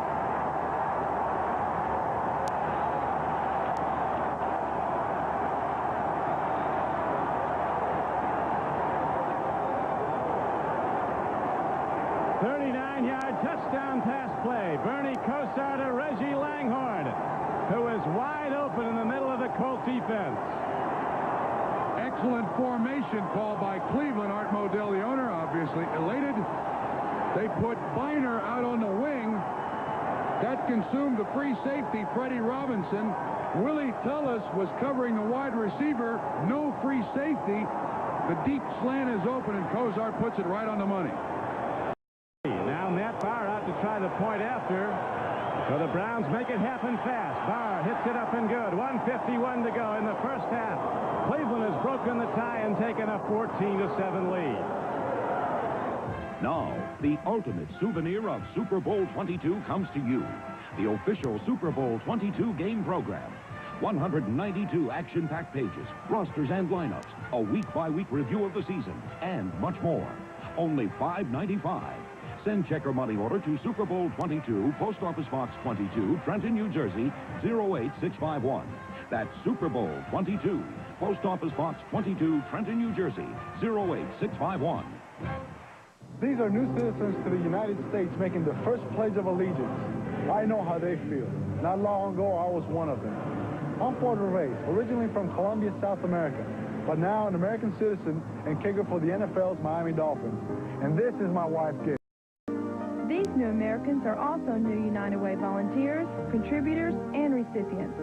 The United Way. It brings out the best in all of us. This message furnished by the National Football League. From behind the defense, now understand, Pryor, the safety, is drawn up to the line of scrimmage. Ernest Biner is out on the flank. That takes away the middle coverage of the defense. Bernie Kosar reads it perfectly. Langhorne runs an outstanding pattern. And, of course, you're not down till tackle in the NFL. His first catch of the day is for a touchdown and the high five. Reggie Langhorne from Elizabeth City State. School that produced, among others, Jethro Pugh of Doomsday Defense fame at Dallas. That's a while ago. It is a while ago. It's a long time between NFL players for Elizabeth City State. Lee Johnson kicks it off and hits it deep. Albert Bentley runs it back for him. Here comes Albert Bentley in open field. He's got to beat the kicker, and Johnson slows him down, and then the tackle is made at the 41-yard line. Mark Harper finally brought him down. Reggie Langhorne with his second touchdown catch of the year, and he really made a play to do it. Two of them, diving catch, and then gets up and powers in. You can see the good look off by Bernie Kosar, and watch this fingertip catch. No gloves by Langhorne. He's not down yet in the NFL. He gets up, powers into the end zone, 6 points. Great second look. Our producer today for NBC Sports is George Finkel. Our director, John Gonzalez. The executive producer of NBC Sports is Michael Weissman. The coordinating producer of NFL football, Ted Nathanson. The Colts have scored in the last 2 minutes of the first half in 10 of their 15 games. We'll see what they can do now as Trudeau's on the run, looking for the 12th man, and he bails out. He got no help from his receivers. Once he was flushed out, there was nobody for him to throw it to.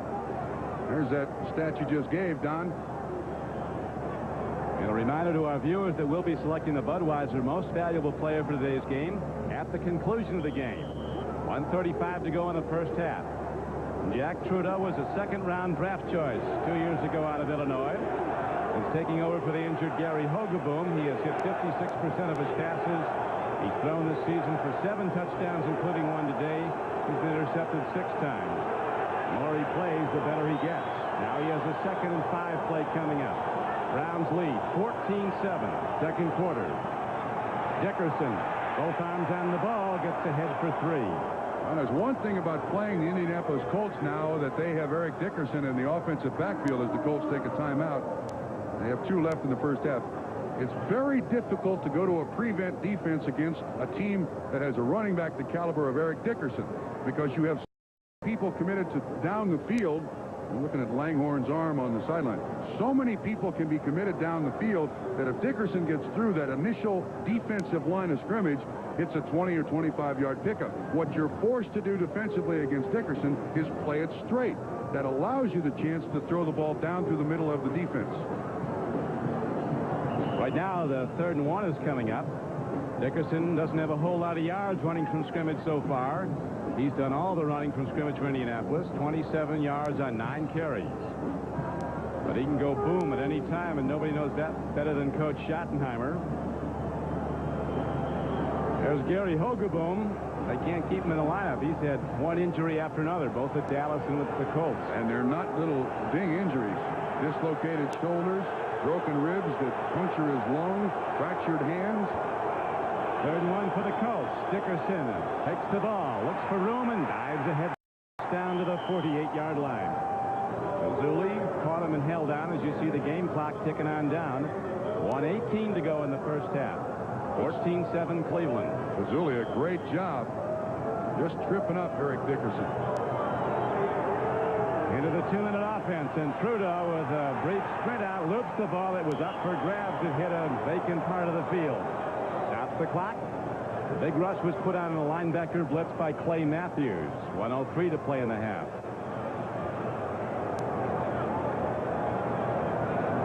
Clay Matthews, another the Pro Bowler for the Cleveland Browns. Indianapolis, like Cleveland, rocking over the success of the team. Although the Browns have been in the playoffs with Divisional Championship, they've won the AFC Central 3 straight years. Colts have now been in Indianapolis 4 years. Have not won a playoff game while they were the Baltimore Colts since 1971. Throw, and again, incomplete ball at the 36-yard line of the Browns on a 2nd and 10 play. Nobody there, and Trudeau got rid of it. Al Baker rushed him, number 60. Trudeau kind of drew that ball back. Dickerson ran a pattern and kind of stopped in the middle of it. Jack Trudeau tried to draw it back and get it down the field to Bill Brooks. Could not get enough on it. Brings up 3rd down and 10 now for the Colts. One thing Dickerson does not do a lot of is catch the ball. He only has 13 receptions in his 8 games as an Indianapolis Colt. Trudeau ready to face an all-out rush on 3rd down and 10. Stands in, lets it go. Man is open. Brooks in open field inside the 25 and down to the 19-yard line. There is a penalty marker down at the line of scrimmage, however. Clock stopped with 48 seconds to play. A 8-yard gain on 3rd down and 10 against the best defense in the American Conference. Mark Harper finally makes the tackle. Offsides defense. Number 60 of the defense. Oh, my goodness. It's Baker at the line of scrimmage. Al Baker, the pass rusher. This is an excellent job of pass protection by the Colt offensive line. Trudeau does a great job of waiting for Brooks to get open. Again, it's Hanford Dixon in the coverage. Harper finally saves a touchdown. A huge play for Indianapolis. Bill Brooks with 3 catches today for 45 yards. He had 7 catches for 84 yards a month ago when the Colts won the upset here at Cleveland Stadium. Trudeau fires. Dickerson gets the ball, and he goes in. So Eric Dickerson, they don't go to him often, but they get to him on the payoff end as he got by Clay Matthews. And Dickerson takes the perfectly thrown ball at the 3, spins off, and takes it in. And again, with Biasucci coming out, the Colts are an extra point away from tying the game a 2nd time. That's his first touchdown receiving as an Indianapolis Colt. You can understand why the Cleveland Browns not committing a great deal of coverage to Eric Dickerson, but Clay Matthews, their best coverage linebacker, just didn't see the football. That Trump is the 11th time in 16 games that the Colts have scored in the final 2 minutes of the first half.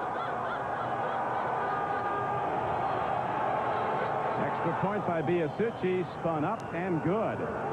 And again, we're deadlocked. This time it's 14-all with 42 seconds to play. Let's watch it come right at you. From behind the defense, the Colts have done a great job of isolating linebacker in coverage on receivers. Trudeau stands in there, all over him. Clay Matthews never really sees this ball at all. Ends up being a 19-yard touchdown reception. And that's Eric Dickerson's first postseason reception for a touchdown in his career. Look at that, Johnson all over him. Trudeau stands in there. Does an outstanding job. And you see 29 and see if he puts a move on. No, he just runs by Clay Matthews. I think you're going to excuse Clay Matthews. There's no way he's going to match foot speed with Eric Dickerson. Our NBC statistician Elliot Cal pointing out that Dickerson now has 61 yards and half of it's receiving, or almost 30 yards receiving, 31 yards rushing the ball so far. And the bottom line has evened up, 14-all with 42 seconds to play in the bitter cold at Cleveland. 42 seconds to go in the first half. Sometimes it's better to be lucky than good. Dickerson turns around. Matthews does not see the ball coming. The ball is underthrown, and Dickerson able to catch it right in his chest. Home is the dome, of course, for the Colts at the Hoosier Dome, but they've done well, as you know, Trump. Outside on grass fields, they're 3-0 in grass fields. One here at Cleveland, also one in San Diego and in Miami. Well, to this point, this ball game is now favoring the Indianapolis Colts. The longer they can stay close, as big as an underdog as they were coming into this ball game, the more confident they'll be in the second half of this game. This is not L.A. today for Eric Dickerson, but he's in the end zone again. This is the third time he's played on this field. Once for the Los Angeles Rams and once for the Colts. And now in the playoffs against Cleveland. Biasucci again hits a very short kickoff. Coming up on the ball is McNeil, and he's across the 35 to the 36-yard line. With 38 to play, down to make the tackle was June James.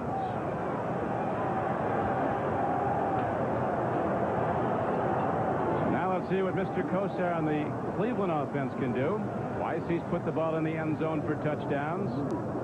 Once a throw into the end zone, you remember, was intercepted by Freddie Robinson of Indianapolis to stop a drive.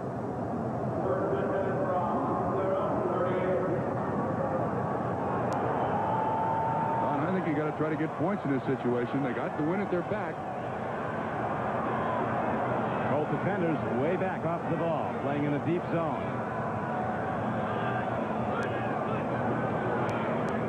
Zone 3 is now they try to get a draw play going. Ernest Biner, but John Hand didn't buy it. He made the knockdown along with Dwayne Bickett.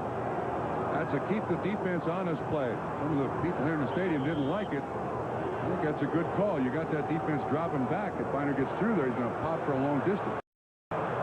Indianapolis was the only team to beat the regular Brown squad this season here at Cleveland Stadium. Browns 5-1, their regulars. Second and 12.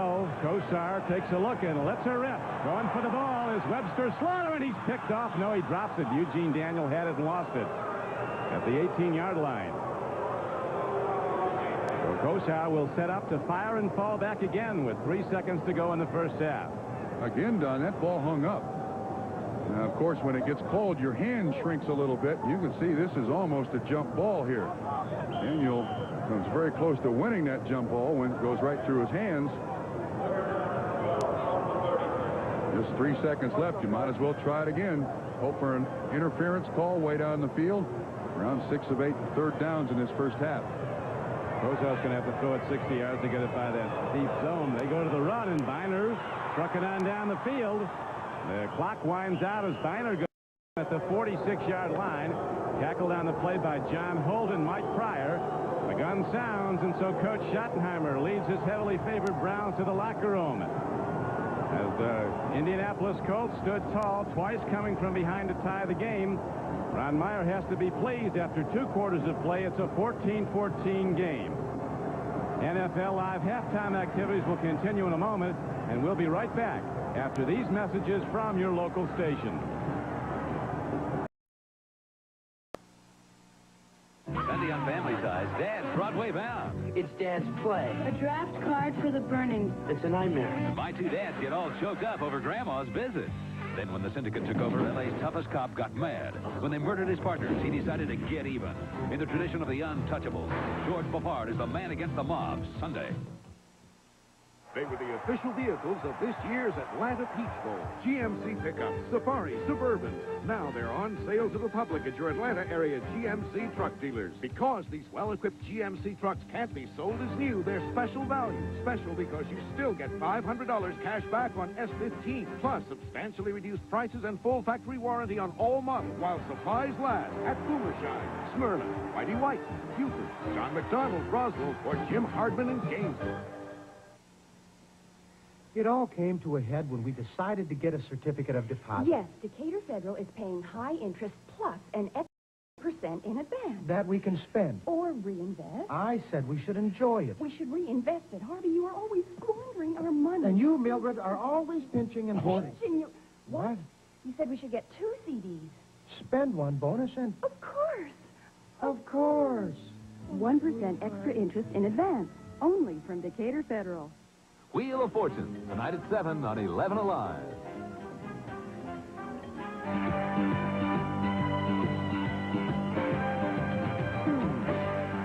Welcome back to our NFL Live studios in New York. Along with Coach Don Shula, I'm Bob Costas. We'll check with Ahmad and Paul from the field in Cleveland in just a moment. Let's check some of the stats first. Trudeau keeping pace with Kosar, 9 of 15, 121 yards, a couple of touchdowns, no interceptions. Kosar, 11 of 19 for 128, a couple of scores, and had that very important pass picked off in the end zone. Unofficially, Eric Dickerson with 32 first-half rushing yards and, of course, down reception. that led to the tie score at 14 at halftime. Let's take a look at some of the highlights from this first half, and the fans are a definite factor all over the Colts, these mongrels in Cleveland Stadium. Here's the first possession for the Browns, and in the first quarter, nothing could be finer than the play of Ernest Biner. He takes it in for the touchdown, capping the drive and a 7-0 lead. But Trudeau is undaunted. Back he comes. Matt Boozer, the veteran, on the receiving end of this one. It's good for 18, sets up first and goal, and after an unsuccessful running play, Trudeau goes with play action. He'll fake a handoff here to George Wansley, and Pat Beach is wide open at the back of the end zone. It's tied at 7. But here's the ill-fated Kosar pass. He probably should not have put this one up. They could have had the field goal for sure. Here's the rookie from Alabama, Freddie Robinson, who played with Mike Shula for the Crimson Tide, comes up with a big interception. Now it's Reggie Langhorne as the Browns get the ball back. He latches onto a 39-yarder, bounces up, hasn't been touched, bulls his way into the end zone. 14. Looked like the Browns would have the lead to take to the locker room, but Trudeau patches together a late drive that ends with the 19-yarder to Dickerson. After the PAT, it's tied at 14. You know, Coach, a lot of people gave the Colts a chance. I was one of them, but I thought if they were to win this game, it'd have to be in a game where the winning team scored fewer than 20 and where Biasucci kicked 3 field goals. And the amazing thing about this ball game is that Dickerson running has not really been a factor in the ball game. It's Trudeau throwing the football, and the Colts coming back. Cleveland gets the ball, and they score on their first possession. And that was a great drive. Everybody was wondering whether they could execute the kind of weather conditions that they're playing in. But they moved the ball down the field. They have 5 out of 5 third-down conversions. And, of course, the last one is the 10-yard touchdown pass from Kosar to Biner. Here, Biner comes out of the backfield, and they try to get him isolated on Glasgow. And he comes out, and he gets inside of Glasgow. Now, this is a Cardinal sin for the defensive back to let him inside, but he crosses his face. Kosar puts it on the money. He catches it and rolls into the end zone for the first touchdown. But later on, they also, aside from running or throwing the football on third down, they also run with the football. There's a big play on 3rd down and 10 where they pick up 11 yards on a trap draw play. Good play by the guard. Biner again with the ball. Picks up the 11 yards. So this keeps the Colt defense off balance. They can't say that every time it's 3rd down and long that they're going to throw the football. And we talked a little bit in the pregame about Kosar's sidearm delivery. Right. I think it hurt him in this. This is a critical play down on the goal line. It's a play-action pass. Kosar gets rushed, and he lets it go. He's been successful doing this, the sidearm delivery. The receiver falls down, and Robinson is there to make the interception in the end zone. That takes away points, potential points, either a field goal or the touchdown pass. But the thing that amazes me about the Colts in this ball game is that they're in it because they keep throwing the football. Put yourself in the position of each of the coaches. If you're Schottenheimer, what are you saying to your troops right now? Well, Schottenheimer has to continue to go after him. Defensively, they've got to do something against the pass. They've done a good job of stopping Dickerson. But they also have to put more heat on the quarterback. I think that Trudeau has had too much time to throw the football, and that's why he's been so successful. I would think that that would be his theme, that they got to put more heat on the quarterback. How do they do it? They just have to rush another linebacker. You got to try to get more out of your 3-man rush. There are going to be times where they're going to have to go with 4 people or even 5 people going after the quarterback to try to put pressure on him. They've got some corners that can cover, so they have to take the chance of blitzing the linebackers to get pressure on the passer. Yeah, with Dixon and Minifield, you can afford to gamble. Right. That's exactly right. And they've got some linebackers that can blitz, but they're going to put pressure on, and if you hit the play, it's a big play. All right, now you're Ron Meyer. What are you saying? Ron Meyer's got to be pretty happy right now. He's got to think about getting Dickerson in the ball game as far as ball control. This is what everybody thought would be their game plan going into the ball game. Give the ball to Dickerson, ball control, play big defense against the Brown offense, and win the game that way with Biasucci kicking the football, kicking the field goals. He's an accurate kicker. So I would think that they're talking about getting Dickerson into the offense and getting some ball control to go along with a fine passing game that they had in the first half. We're going to check with Ahmad and Paul in just a minute, but at the beginning of the game, we mentioned that this is the first Browns-Colts playoff game since 1971, but they also met twice at Cleveland Stadium in memorable games in the 60s. NFL title at stake both times, 1964 and 68. You were there. How well I remember. In 64, Frank Ryan threw 3 touchdown passes against us, and they beat us going away. And then we won the ball game the next time when we played them, 34-0. And this was in 1968, and I'll remember after the ball game, Carol Rosenblum, the owner at that time of the Colts, put his arm around me and he said, "Don," he said, "I hope that you're the last coach that I ever have to hire." And 2 years later, 2 weeks later, the Jets beat us in the Super Bowl, and Carroll started to think about another coach. You know, I've had that same sort of conversation with the executives here at NBC. It's a very disquieting circumstance. All right, let's go back out to Cleveland. Ahmad Rashad and Paul McGuire are shivering there. Here comes their halftime report. Fellas? All right, Bob. You know, one of the things that the Colts have been able to do in this first half is take this crowd right out of the game. Paul, don't you... Wait a minute. Hold on. Haley. Look at that coat. It drives me crazy. Oh, hi, Bob. What about the crowd? They've taken them out of the game. Well, what happens is when, you score right away and the crowd's in the game and they're talking about what a great defense Cleveland has, and then all of a sudden the Colts just take the ball and go down the field on them, it's going to quiet this place. We've been standing up in the stands. You and I have been around this building, and this crowd is really not in the ball game at all. All right, now, you know Cleveland came in here intent on stopping Bentley and Dickerson, and so when we get down, let's take a look at their first touchdown drive. There's 1st and 10 down at the goal line.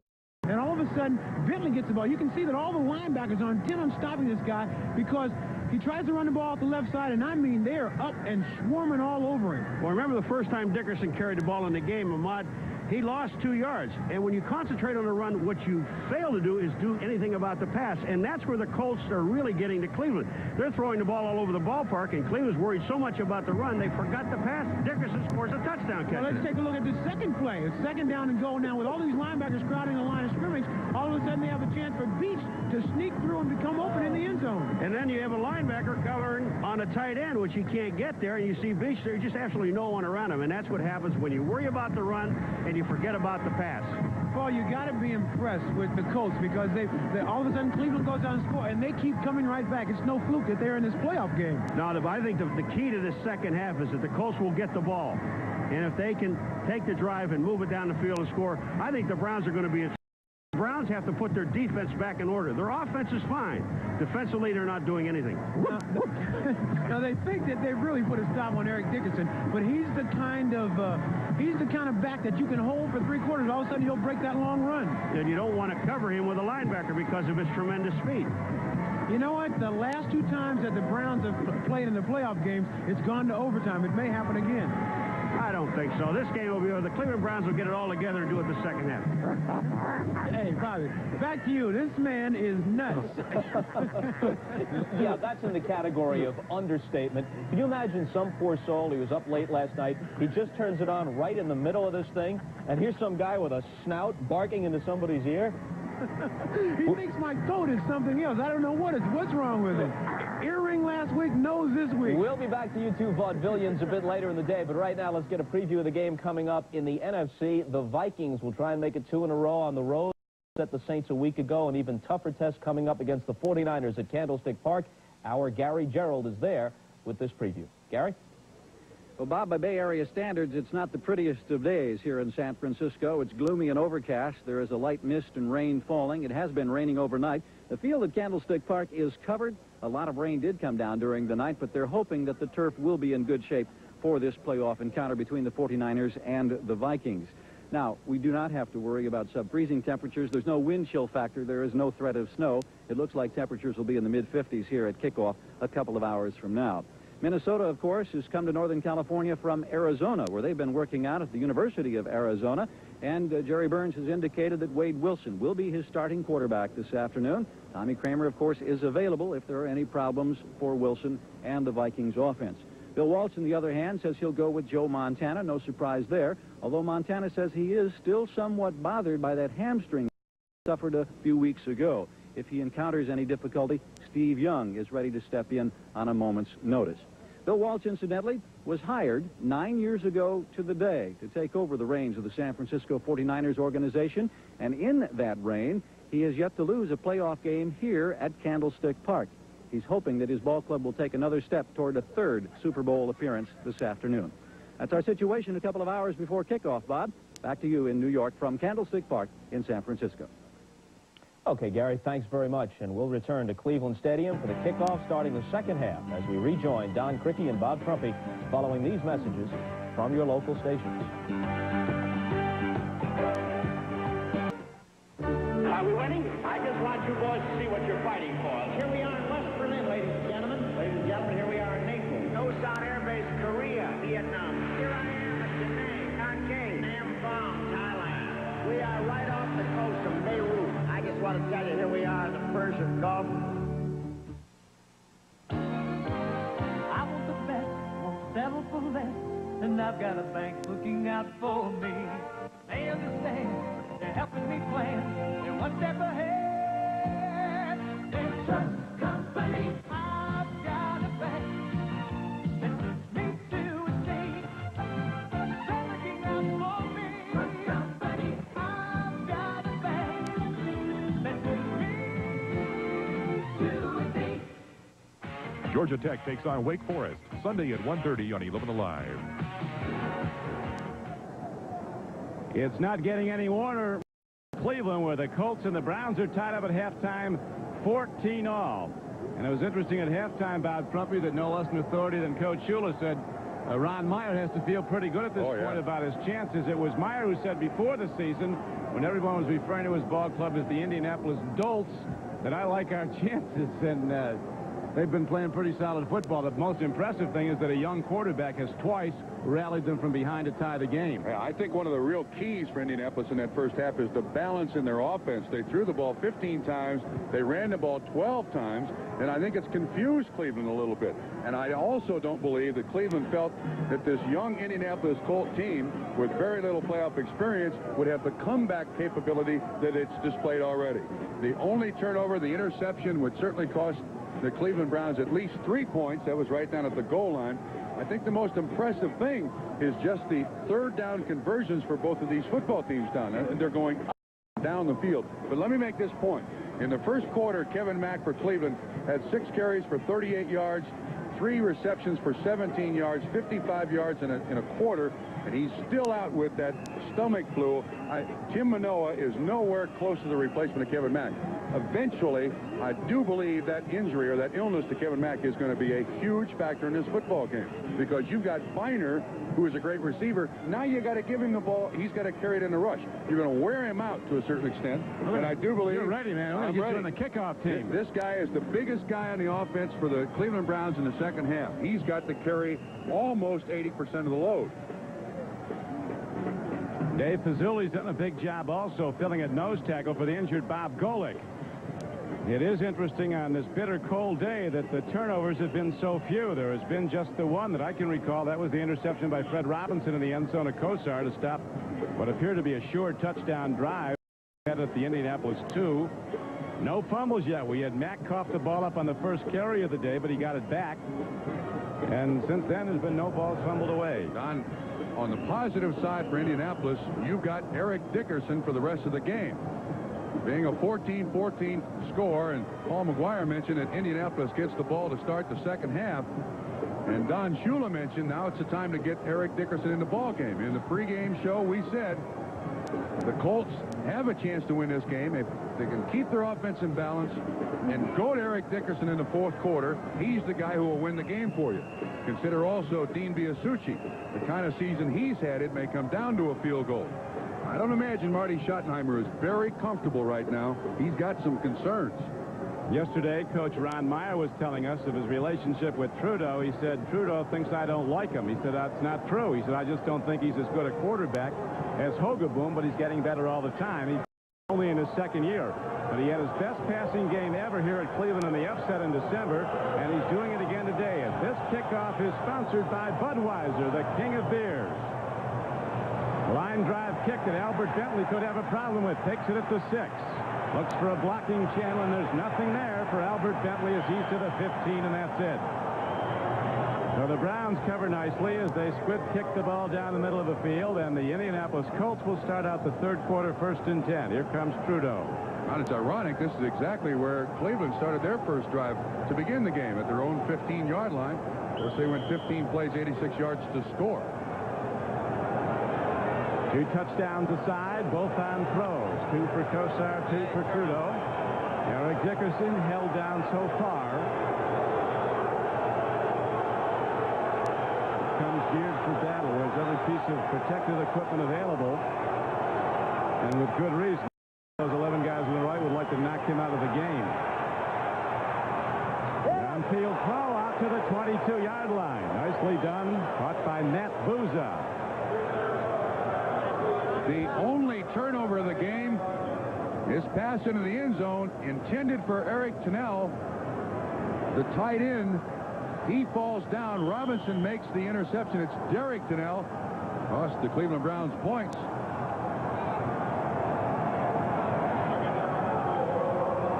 Gain of 6 yards on the play as Bill Brooks comes out wide to the right. He's against Minifield, the other Pro Bowl corner Hanford Dixon wide to the right.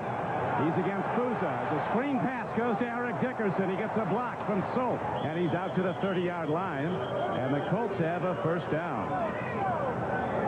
Mike Johnson, an inside linebacker, number 51, made the stop for Cleveland. This has got to be blowing Cleveland's mind defensively. They expect Dickerson to carry the ball so much in first and second down, and they go to the screen to him. Great job out front by Solt, Donaldson, and then Dickerson puts his head down, hammers into Frank Minifield, good enough for a first down.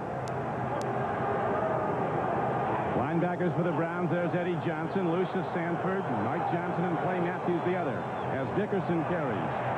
Shifting step, looking to break it for the moment, but he only gets a couple of yards on a first down carry, as Eddie Johnson and Frank Minifield made the stop for Cleveland. One thing you like about Eric Dickerson, you watch what he reads up front. Sometimes he'll completely bust a play, and he reads the opponent's helmets there. It looks for that little gap in the defense. That time Eddie Johnson able to make penetration and shut him down at the line of scrimmage. Now this is the down that's really confused Cleveland. Indianapolis done a great job second down and long so far in this game. Some unlikely totals for Dickerson, Trump. He has more yards than he does rushing in the game. Here he goes again with the ball. Eric Dickerson is across the 35-yard line on the 2nd and 8 play out to about the 37, where Pazzulli, number 72, is making plays all over the field, was on the stop with an extra defensive back, number 23, Mark Harper. First drive of the day they score, last drive of the first half they score. You can feel the confidence building in this Indianapolis Colts team, given very little chance to compete, to keep it close against Cleveland. The local papers had the Browns favored by more than 7 points. 3rd down and 4 for Trudeau. Timing pattern. Albert Bentley makes the reception somehow at the 49-yard line. Out of the backfield comes Albert Bentley for a 14-yard gain, and the Colts drive on. That time Mark Harper in coverage. Well thrown by Jack Trudeau. Again, pass protection. Time for Trudeau to throw. Don Shula mentioned at halftime that the Browns are not getting a lot of pressure on Trudeau. Bentley, a very sure-handed receiver, picks up a big first down for Indianapolis. Got 35 passes in the regular season, did Albert Bentley, 2 for touchdowns. Now the Colts on the Brown side of the field, and Dickerson is popped. Shoulder pad high, coming up the middle to get him was Pazzulli. Pazzulli is having a great game against Pro Bowl center Donaldson. You see, he takes his side on Donaldson, and he's there to make the tackle before Eric Dickerson can barely get a step off. Pazzulli is an aspiring pro wrestler, and he's replacing Bob Golick, was an All-American wrestler at Notre Dame, as well as an All-American linebacker. A real wrestling type. Golick was. Real. We're talking real. 2nd down and 11.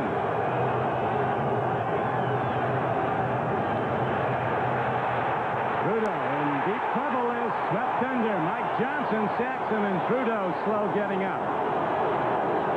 First sack of the day for either team.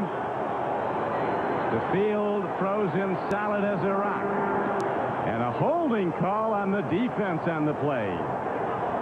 That will nullify the sack. Give the Colts a first down. Holding. Number 50 on the defense. First down. Lucius Sanford, number 50, holding on the defense.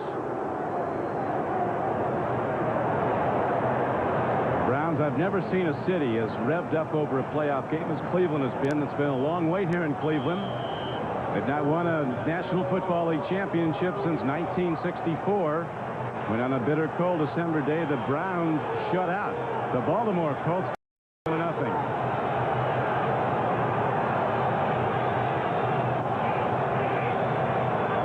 First down. Pitch back Eric Dickerson. Reverse and back to Trudeau. Live ball. Live ball. Trudeau dumps it off to Bill Brooks, and he's on the run. Big Daddy Hairston can't get him, and Brooks is down to the 30. Looked like something the Marx brothers drew up, but it worked. That's not the way they put it on the blackboard, but it ended up being a very positive play. Says, I'll take it. No. This is read perfectly by the Cleveland Browns. You can see Clay Matthews is there. Ends up being a 15-yard pickup. The ball is still live. Nice little shovel pass forward to Bill Brooks. Ends up being a 15-yard pass. Indianapolis. It's like one of those NFL films Follies plays. That's the one you run in your backyard. But it was good for a first down, and now the Colts go to Dickerson. This time cutting back. He breaks into the open field and has a first down and takes the ball down to the 18 or 17-yard line of Cleveland. Mike Johnson making the stop for the Browns, as both teams today have opened the ball game. First drive of the day by Cleveland for a touchdown, and the Colts now driving here in the third quarter. Now look at this. This play is designed to go to the right. He cuts all the way back with very little blocking. The responsibility of the offensive line in front of an Eric Dickerson is when you make contact, keep contact. He will be there in a second. There's no way he should gain yards. He had no blocking whatsoever. Still picks up 10. 8:50 to go. Third quarter. Game is tied in bitter cold at Cleveland, 14-14. The underdog Colts challenging as Eric Dickerson takes it right up the middle behind a trap block and shoots down to the 9-yard line. Pazzulli on the tackle, just able to get a handout by Pazzulli so quickly that Pazzulli really couldn't make the tackle. Watch what happens. Donaldson delays, and you see Pazzulli just gets his arm out there to slow him down, trip him up. I think Dickerson scores. That Cleveland defense right now wondering about itself. In a little bit of disarray. Colts at the Cleveland 10-yard line. Second down and 4 for the first down.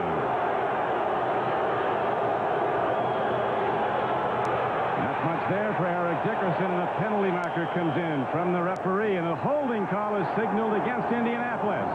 So the Colts will be set back. Darrell Sims was putting the rush on. I believe that Donaldson, the center. Let's see if it was on the center. Holding. Martin Number Odell 66 watching. on the offense. Still second down. He sees the flag. Takes it back 10 yards. Second and 14 run. Solt. Trudeau hot throwing the ball again from 7 in a row now. This is now the 10th play of the drive, too. I'd look for that Dickerson screen right here. Let's see if they come up with it. It's worked in the past. Dickerson fastens the chin strap. Trudeau, 6'3", 215 pounds. Big, strong, ready to face the rush, and here it comes from the Browns. Trudeau, wobbly ball, up for grabs. Is it intercepted? It is by the Cleveland Browns. Felix Wright comes down with the ball, and Cleveland has stopped the Indianapolis drive. Ball was intended for Matt Bouza. Trudeau shouldn't have thrown it.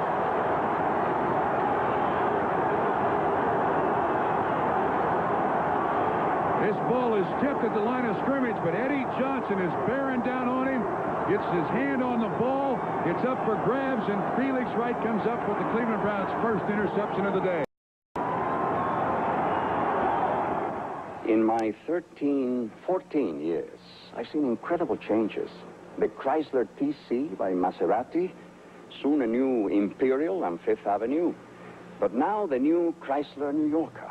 Elegant styling, luxurious ride, the longest protection plan, and Chrysler's Crystal Key program. Complete car coverage that's even better than Rolls-Royce or Mercedes.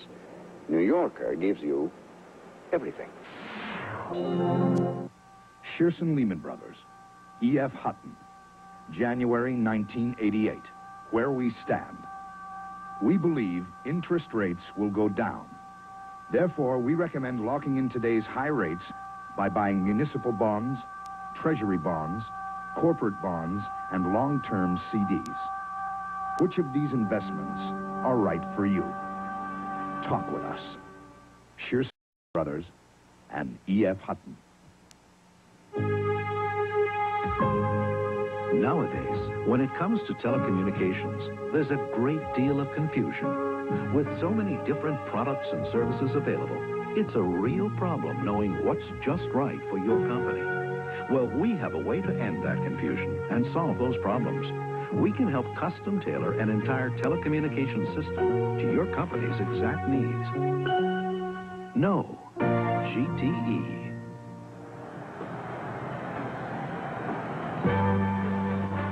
Today's game is brought to you by Chrysler. Chrysler believes a luxury car should be a great driving car. At Chrysler, we're driving to be the best.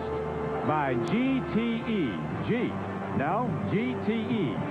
And by Embassy Suites Hotels, where you get a beautiful two-room suite for the price of a single room. Don Criqui with Bob Trumpy. Old Cleveland Stadium, the Browns have stopped the Colts' long drive. The game still tied 14-14 as Kosar puts it up on first down and makes the connection to Ozzie Newsome.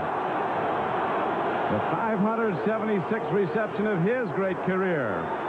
And the Wizard of Oz gets the Browns out for an 8-yard gain. Don, at halftime, Don Shula mentioned that Marty Schottenheimer was going to have to commit more guys to pressure on Jack Trudeau. Here it is. Eddie Johnson, the blitz up the middle. It produces the turnover. And the Colts had the ball for better than 7 minutes on that drive, but get no points. Each of these 24-year-old quarterbacks with 2 touchdown throws today, each with an interception. Miner buys the middle. Colts are big up front, and those big, powerful linebackers throw him back. Johnny Cooks, Cliff Odom, Barry Krause, and Dwayne Bickett back the line for Ron Meyer's Indianapolis Colts. Donnell Thompson, Byron John Hand, the front 3. Willie Tullis and Eugene Daniel are at the corners. Freddie Robinson and Mike Pryor are the deep backs. First down pickup by the Cleveland Browns. Keep the drive alive.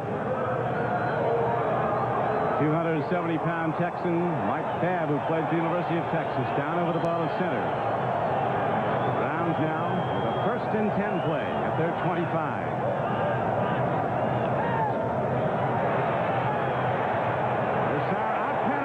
He's got the ball at the 43-yard line. Again, Indianapolis is unable to defend the rhythm timing pattern of the Cleveland Browns. At an 18-yard turnout, and Kosar right there on the break with the ball to Ozzie Newsome. First 2 catches of the day for Ozzie Newsome. Last time the Cleveland Browns played the final game of the season against the Pittsburgh Steelers, the Oz had 6 catches for 94 yards. His best day of the season. Kosar does a good job of looking off. He knows where he's going all day long. Newsome, nice job keeping his feet in. Another first down, Cleveland. So the Browns move it out after the interception that stopped the Colts' opening drive of the second half. Kosar ready to put it up on first down again. Sidearm throw. The ball is dropped at the 39-yard line. Webster Slaughter had it and lost it. He's a talking wide receiver. He'll chat with those defensive backs and never stop. I think one of the problems Bernie Kosar has when he throws the ball sidearm is the ball tends to sink. You see that happen a great deal when Bernie, at the last second, just flips that ball out there sidearm. That baby dives for the ground. Almost like a slider, a curveball thrown by a major league pitcher. Jack Trudeau, looking like a downhill skier, ready for his next run, waits on the sidelines as Kosar operates now. Second down and 10, Cleveland.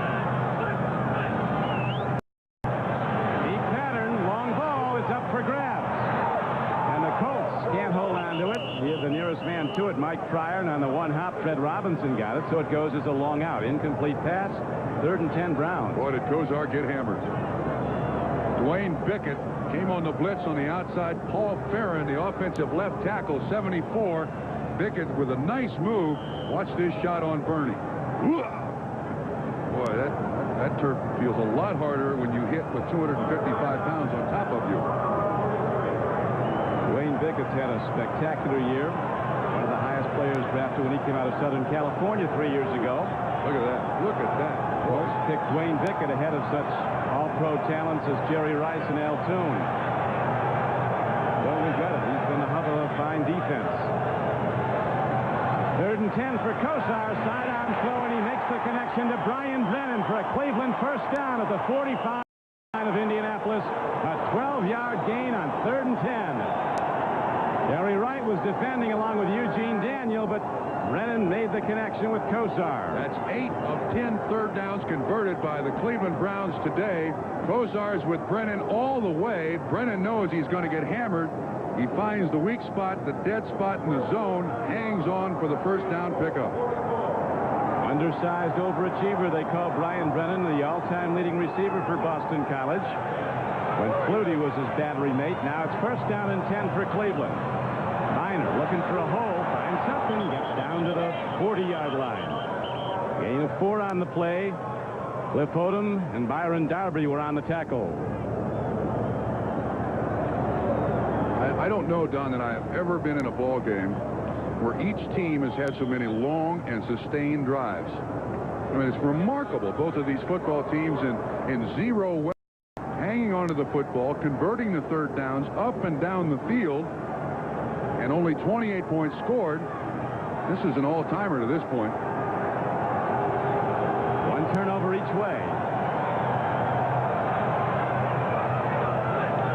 14-14, third quarter as Kosar looks deep again. Long ball to Newsom, and Ozzie Newsom comes down with it all. Inside the 25-yard line. And again, the 5-time All-Pro tight end beats the defense, turning out, and Kosar lobs a soft spiral right into his hands. That's not only Ozzie's third catch of the day, that's his third catch on this drive. 17 yards. Newsom gets a good release off the line of scrimmage inside of Johnny Cooks. He's got double coverage out there. Cooks underneath, still able to catch it, keep his foot in bounds. Another first down. The old pro in his 10th year from Alabama. Love down the field and off here in Cleveland, Ohio. Now has 3 catches for 43 yards, and the Browns in this tie playoff game drive on. Kosar out pattern again. Fontenot drives, and does he have it? He does. The Browns again make the connection on the timing pattern. Kosar again firing before his receiver breaks, and again the ball is right there when he turns. Don, this is the way it works in practice. This doesn't happen in games. Now watch the way he drags his back foot. Look at that. Oh, man, is that beautiful or is that beautiful? Knowing, sensing where that sideline is, it's not supposed to be this easy. Not just for Cleveland, for Indianapolis, too. Browns with the out patterns, moving the ball down the field. Now they begin to look at the end zone of Indianapolis. First and 10 inside the Colt 20. Miner down to the 6 line. Byron Darby was on the stop again. The nose tackle as linebacker Dwayne Bickett came across. Donnell Thompson also on the play for the Colts as the game clock winding on down to 3:55 to play. Third quarter. The game tied 14-all. Upcoming the 11th play in this drive. The Colts had the ball for the first 7+ minutes of the third quarter. The Browns have had it the rest of the time.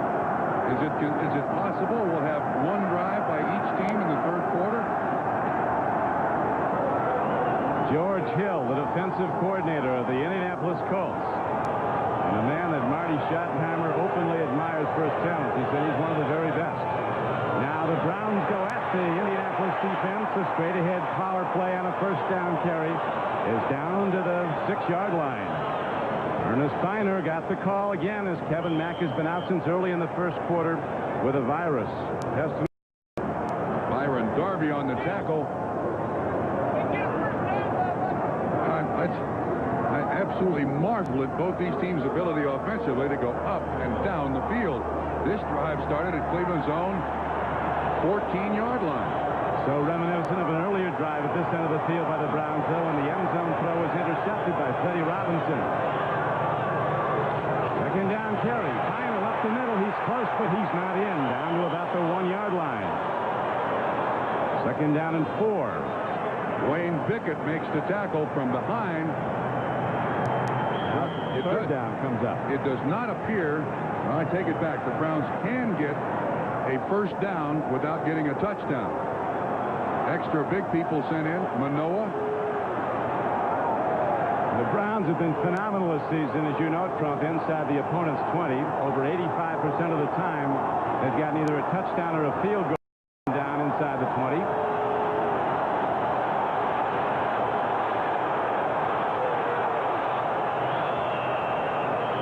sees something he doesn't like. And at this critical time, with third down on the yard coming up, he calls timeout to get some counsel. Back to Cleveland after this. Fans, please. Mr. Garfield, welcome to Embassy Suites Hotel. My room. Here, you get a suite for about the price of a room at most Marriotts or Hyatts. Beautiful. Don't change a thing. The living room, sir. Love what you've done with this room. The bedroom. This is great. I need my space. And, of course, you'll want to take advantage of Embassy Suites' free breakfast. Food. Served every morning. At Embassy Suites, you don't have to be a fat cat to enjoy the sweet life. I resemble that remark. The first thing everyone asks, is it Corinthian leather? Of course, we want the best. You know, I've been in the business a long time. These are the little rewards. It's the same with our car. Oh, I know it's no surprise that it's the new Chrysler New Yorker. What is important, it gives you the one thing you always wanted in a luxury car. Everything.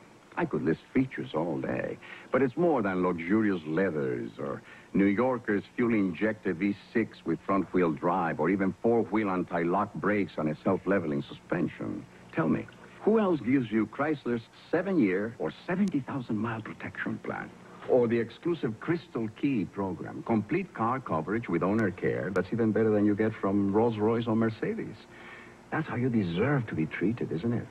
But only New Yorker gives you the one thing you always wanted in a luxury car. Everything. Being in there.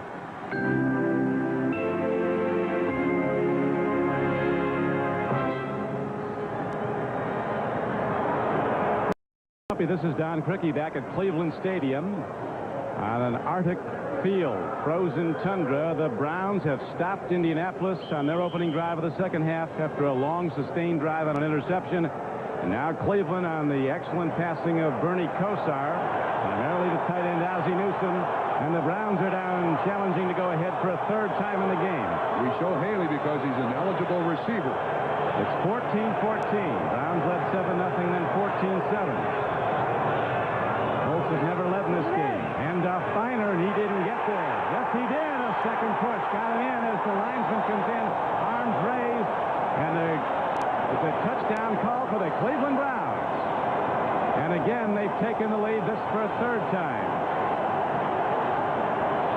I know I'm repeating myself, but I don't know that I've ever seen a game that has had longer drives than this one. That's a 13-play, 6-yard drive. Exactly the way the Cleveland Browns started the game. A 15-play, 86-yard drive. Great block by Manoa up front. Ernest Biner on second effort gets in the end zone. Had the ball almost 6 minutes. There's 1:56 to go in the third quarter. Matt Barr puts the extra point up and good. So the Cleveland Browns score first in the second half. And they take a 21-14 lead. Eddie Johnson came up with the interception. That started the Cleveland Browns' first drive of the second half. He put the pressure on, caused a sack, or the interception, and resulting point. Attracts me like no other lover. Something in the way she moves me. I don't want to leave her. Its power will move you. Beauty will stop you. The LeBarons, coupe and convertible, only from Chrysler. LeBarons are beauty with a passion for driving. Now get $770 cash or 7.7% financing on new LeBaron coupes. Leave it to the good hands, people. Memories. Nothing evokes them like the house they grew up in. The first stairway he climbed, the first railing they peeked through, the first banister she floated down.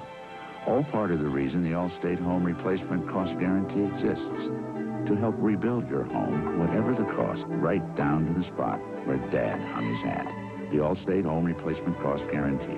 Another reason. You're in good hands with Allstate. Like Larry, Moe, and Curly. Fast cars and fancy shoes. Like Buffalo Bob and a lucky dog. And like cats who sing the blues. I'm an American original. The first draft beer in a tap an ice cold course with a friend of yours. Brewery fresh draft beer in bottles and cans. That's been Coors for over 25 years. Taste the original today. Put a 12-ounce keg in your hand.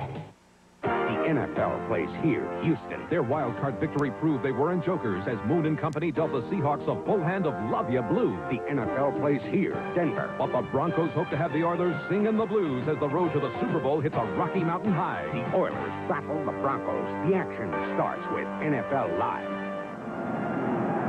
We're going to the pitch. Ernest Biner on the payoff end for a second time today. Remember that touchdown pass from 10 yards out he caught to open the scoring. From East Carolina, 5'10" 215-pounder who delivers play after play. Running, blocking, catching. Here comes Albert Bentley for the Colts. Across the 25, and that piston drive in his legs takes him to the 20-yard line. As we again look at the Cleveland Browns' third touchdown of the day, handoff. Ernest Biner, head down, hit hard. Cliff Odom gets him, but he breaks the crust and gets through for the score. This branch office automation project was a monster. I figured a good workout would help me work things out. At Hewlett-Packard, the only way we come up with something that isn't what everyone else would do is to keep asking those questions.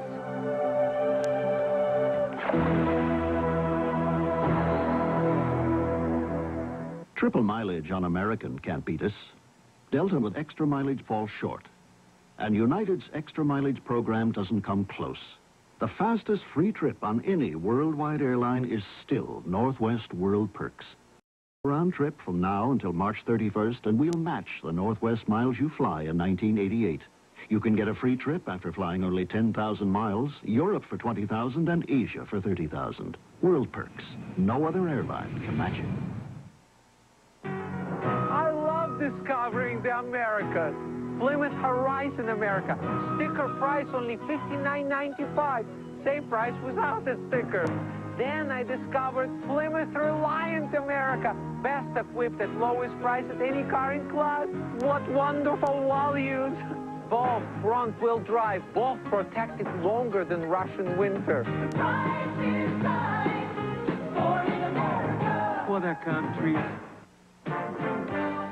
All the excitement and raw enthusiasm of college basketball is back on NBC. Next Saturday, Walt Hazzard leads the UCLA Bruins into Freedom Hall to battle Denny Crum and the Cardinals of Louisville. Basketball, it's the stuff weekends are made of on NBC.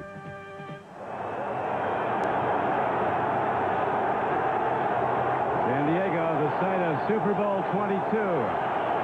Later this month, right now, the Colts are down for a third time in the game, trailing 21-14. 1:46 to go, third quarter. Here's Eric Dickerson. He bounces to the outside and turns the corner as a marker is down at the line of scrimmage. Again, he goes against where the play is designed to go. Let's watch the touchdown again by Cleveland. Watch the right guard. Tim Manoa, the fullback, gets a great lead block with the center, but watch what happens when Biner hits Dan Fike. Just fires him in the end zone. Second effort by Biner, and he gets in for the score. The penalty is going to go against the Indianapolis Colts.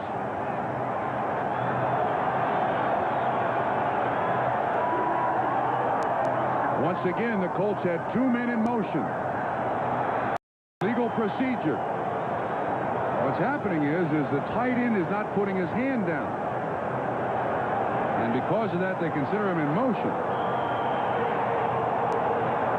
But the Colts are going to have to keep throwing the ball successfully to come back on Cleveland. And those all-pro linemen have to protect the young quarterback, Trudeau, who's played very well.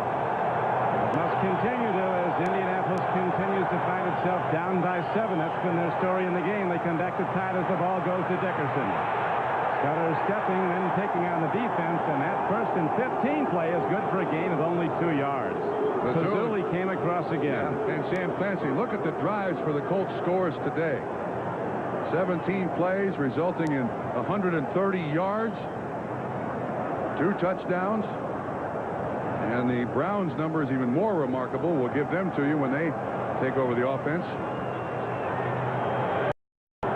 Ray Donaldson, a Pro Bowl center, out and over the ball.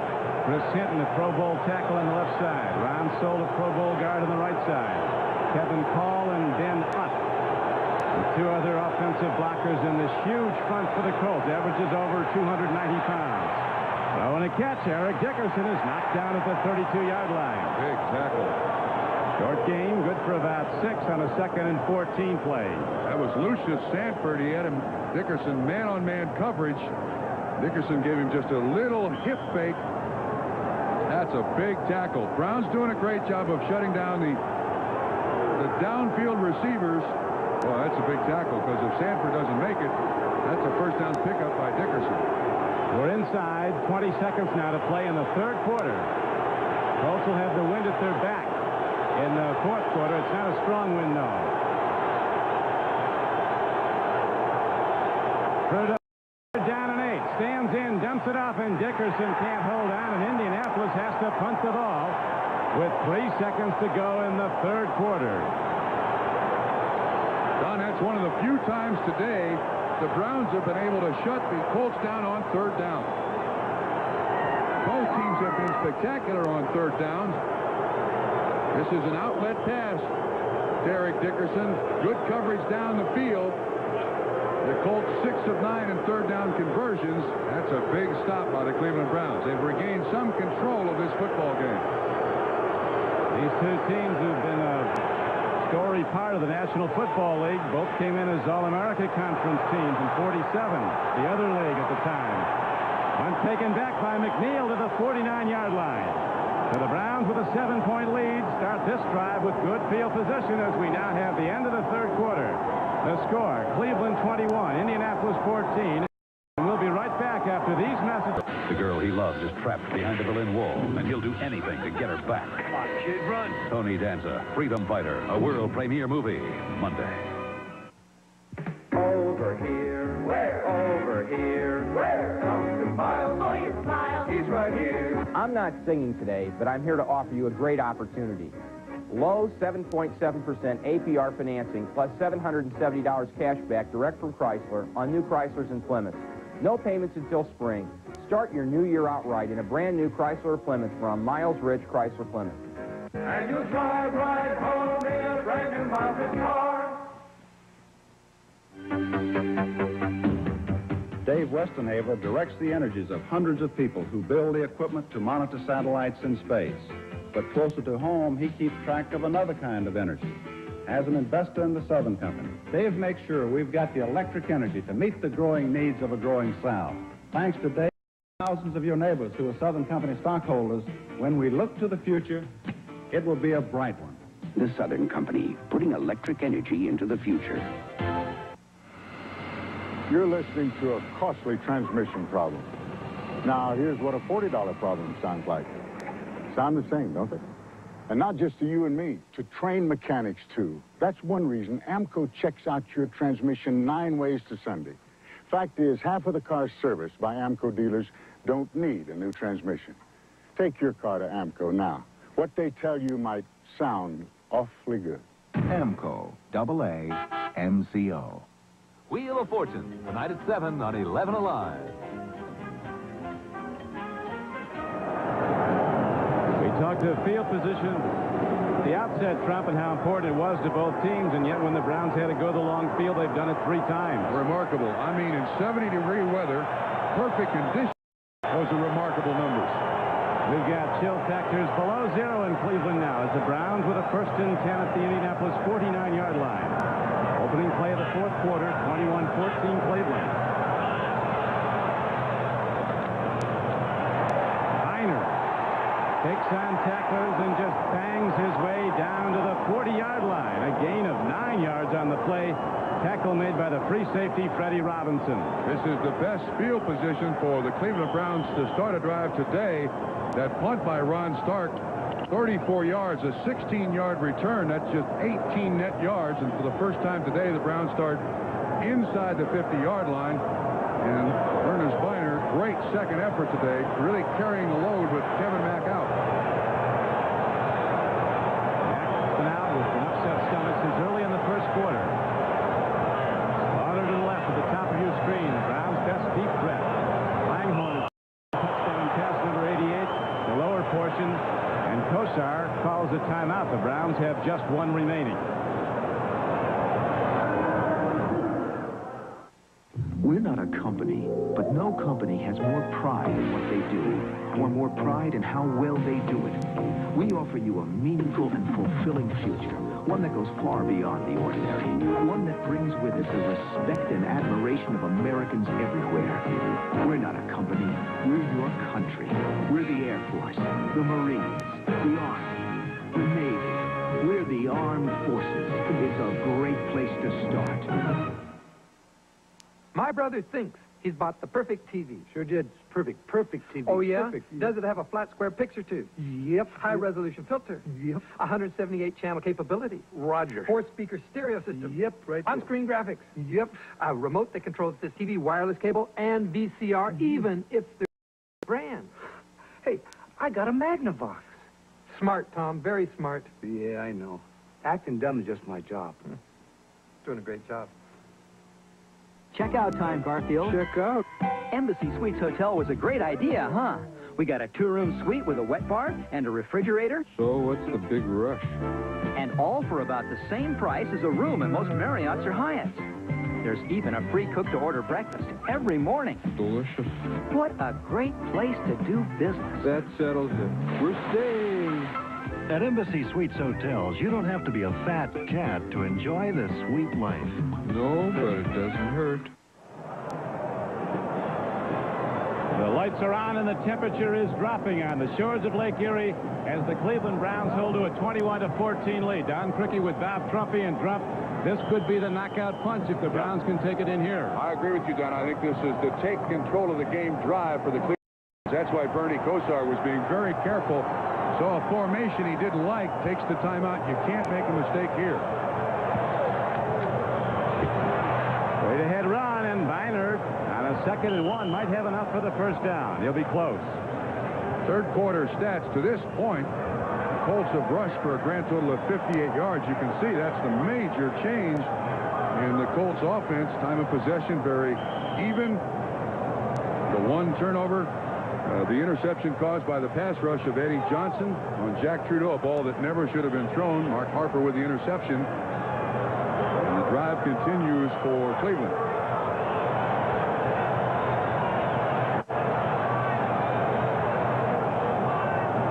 Long count for Kosar.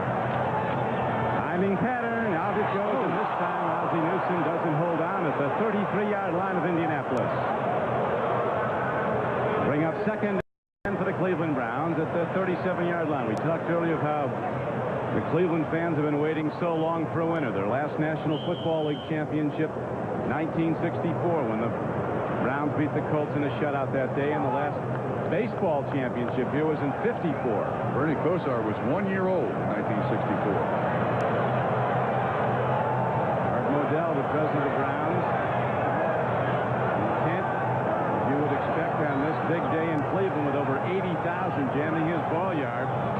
Browns trying to come back from that bitter disappointment of a year ago as Newsome is open inside the 20-yard line.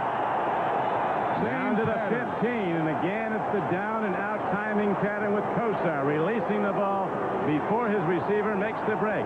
This one good for 22 yards, and the Browns challenge again. Not again, it's linebacker coverage on Newsome. This time middle linebacker Cliff Odom. Kosar puts it right on him.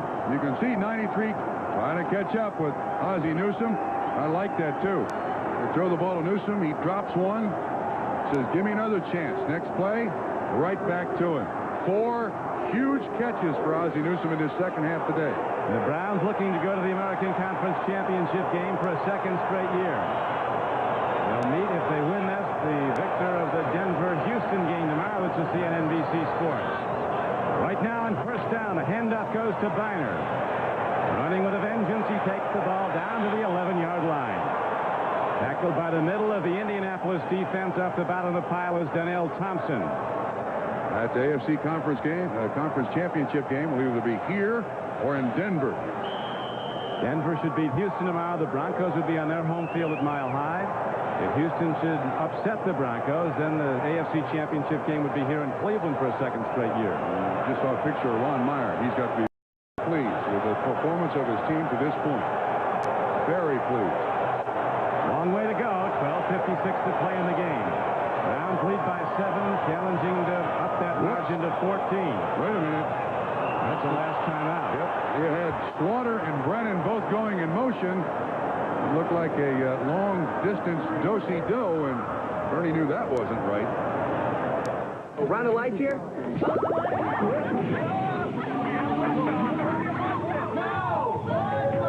Ask for Bud Light. The light beer with the first name and taste. Let me know when you're ready for another round.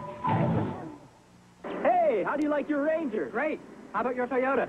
Nice. Yeah, I checked that Toyota before I got this. Oh, yeah? Why'd you go for the Ford? Ranger had more features and a lower sticker price. You're kidding. What features? Well, a fuel-injected engine, tachometer, and interval wipers. P215 all-season radials, and a 6-year, 60,000-mile powertrain warranty. All that. And still priced less than Toyota. Your order, please. What did he order? Now, during Ford's Leadership Celebration, get $500 cash bonus on new Rangers. This week, he's a patient in a padded cell. Next week, he'll be impersonating a rich psychiatrist in Beverly Hills. Dan Aykroyd. You are the strangest shrink I've ever met. Walter Matthau. I finally found a place I fit in as well as I do the Nut House. Beverly Hills. The Couch Trip, rated R. Special sneak previews Saturday, January 9th. Hi there. You looking for Mr. Right? Give this guy a light. Wow. And Bud Light here. Ask for Bud Light. The light beer with the first name and taste. Because everything else is just a light. Thanks. Keep the change. Today's game is brought to you by Ford and your Ford dealer. Have you driven a Ford lately? By Bud Light, proud sponsor of the 1988 U.S. Olympic team. Everything else is just a light. By Allstate. For home, auto, and life insurance, you're in good hands with Allstate. By Alamo Rent-A-Car. There are over 4 million miles of roads in America, and with Alamo, all the miles are free. And by GTE, Telecommunications, consultant to Super Bowl 22. 12:47 to play. Jack Trudeau, the Colt quarterback, tries to stay warm while Kosar operates, and he has the Browns down close again. They lead this playoff game 21-14. Viner, with a season-high 80 yards rushing, gets a couple of more on a 2nd and 5 play. Browns used all their timeouts. Yeah. Right now, it doesn't seem like a major factor. They have the lead and are driving for more, but all 3 of those timeouts basically wasted, too.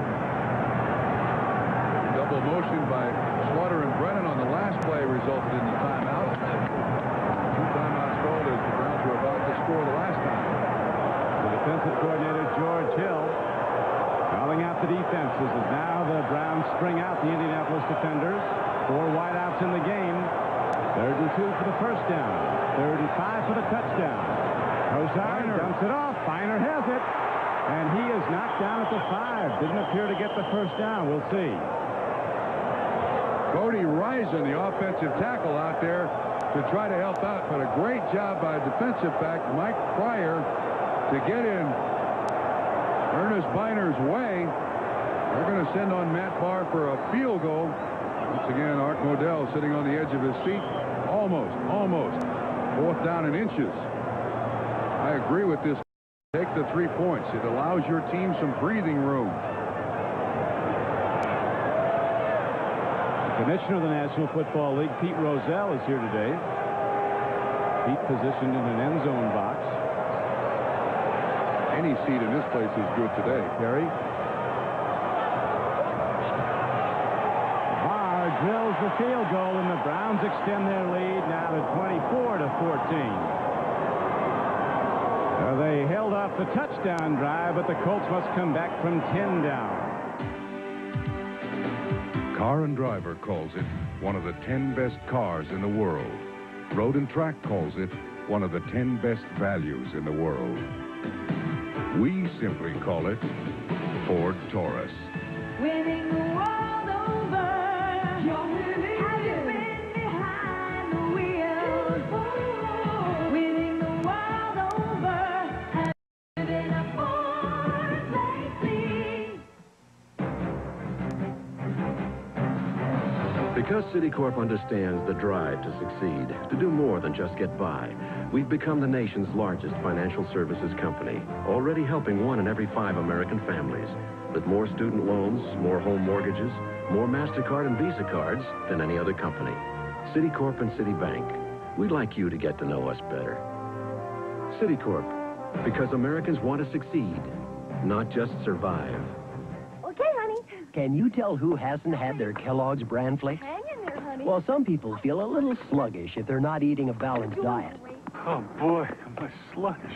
Kellogg's are the only bran flakes with fiber and a full day supply of iron to help balance your diet. And that's one great way to help fight that sluggish feeling. So maybe you can tell who hasn't had their Kellogg's Bran Flakes Great shot, honey. and who has. Kellogg's Bran Flakes, the fiber and iron cereal. Tuesday on Crime Story, the battle for the Moulin Rouge traps Torello's French. He was murdered. And a lover holds the key. She's our only way in. Crime Story, Tuesday. The American Conference playoffs continue tomorrow at Denver's Mile High Stadium with the Broncos, again with the best record in the AFC.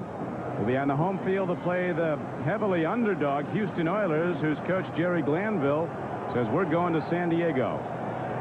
Dick Enberg and Merlin Olsen will be there to call the game. NFL Live will lead off the day.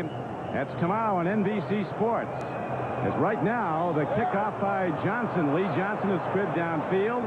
Linebacker Dave Aarons picks it up for Indianapolis. And he, a former high school fullback with both arms on the ball, takes it to the 38-yard line. On to this point, the big play in this game after pressure by Eddie Johnson in the third quarter really causes Jack Trudeau to bounce the ball up in the air. He'd like to have it back. Felix Wright comes up with the interception. Mark Harper comes up with the interception. The Browns go 86 yards to score on that turnover, and now have a little breathing room. Jack Trudeau, in just his second year in the National Football League, called on to start this season when the injured Gary Hogeboom could play no more. With all the pressure on him, he's got to throw to bring Indianapolis back, and throw he will on first down. Dickerson swings out. Trudeau stands in, and he almost throws an interception to Clay Matthews. Trying to fire a fastball between linebackers back in zone coverage. Eddie Johnson also had a play on the ball. The intended receiver was Matt Bouza, but it wasn't close. Now, the one thing that Jack Trudeau cannot do here is get impatient. There's still 10:56 to go in the ball game, and you can see the Browns defense dropping back, total zone. Eddie Johnson just reading the back's eyes. Matthews almost there to make the interception. Trudeau's got to keep his cool here. He's had an awful good day. Move the chains. Stay with the same game plan. Plenty of time for Indianapolis. Very well played game. Despite the cold, only one turnover aside. Each quarterback with an interception. Trudeau pump faking, now throws, and he is almost picked off by no one other than Dave Pazzulli, the nose tackle who dropped that. Bill Brooks was the intended receiver. So now the heat's really on, despite the cold day, on Jack Trudeau as he has 3rd and 10 coming up. See Pazzulli right in front. He's on Donaldson. Pazzulli, after the pass rush, drops back, gets his hands up. Whoa, he almost caught that ball. They were trying to get the ball to Boyer. The H-back right behind Pazzulli didn't work. He's had a heck of a game today, replacing all-pro nose tackle Bob Golick. Going to Dickerson in the pass down a couple of these big plays when they needed to throw on 3rd down. Dickerson alone setback. Hand off to Dickerson. He's not going to get a thing as he's totally shut down by the Cleveland defense. Both looking to catch the Browns in an all-out rush with a deep zone coverage, and instead the Browns stay home and make the tackle. Stay home is the point. Clay Matthews and Carl Harrison on the tackle. Matthews comes on the blitz. Harrison stays right in his pass rush lane. Nice idea, just didn't work. Clay Matthews heading to the Pro Bowl in his 10th year from Southern California makes one of the most important plays of this game. Is every play and the importance of it magnified now as we start down the stretch in the 4th quarter. The Browns leading by 10 will get it back. Penalty marker down a very high punt that McNeil takes. He's quickly down right at the 27 line. Jim Perryman, number 43, down to cover on special teams. That flag is against Cleveland. They're off sides. Clarence Weathers trying to get in there. It's a 36-yard punt. You see him. He cheats a little bit here. And he's 4th and 12, though. They still have to kick it. But still, you make them punt it again. You're hoping for a funny bounce off of Gerald McNeil because the Colts need possession. We got a false start on the center. Oh, they call on Indianapolis. Fourth down.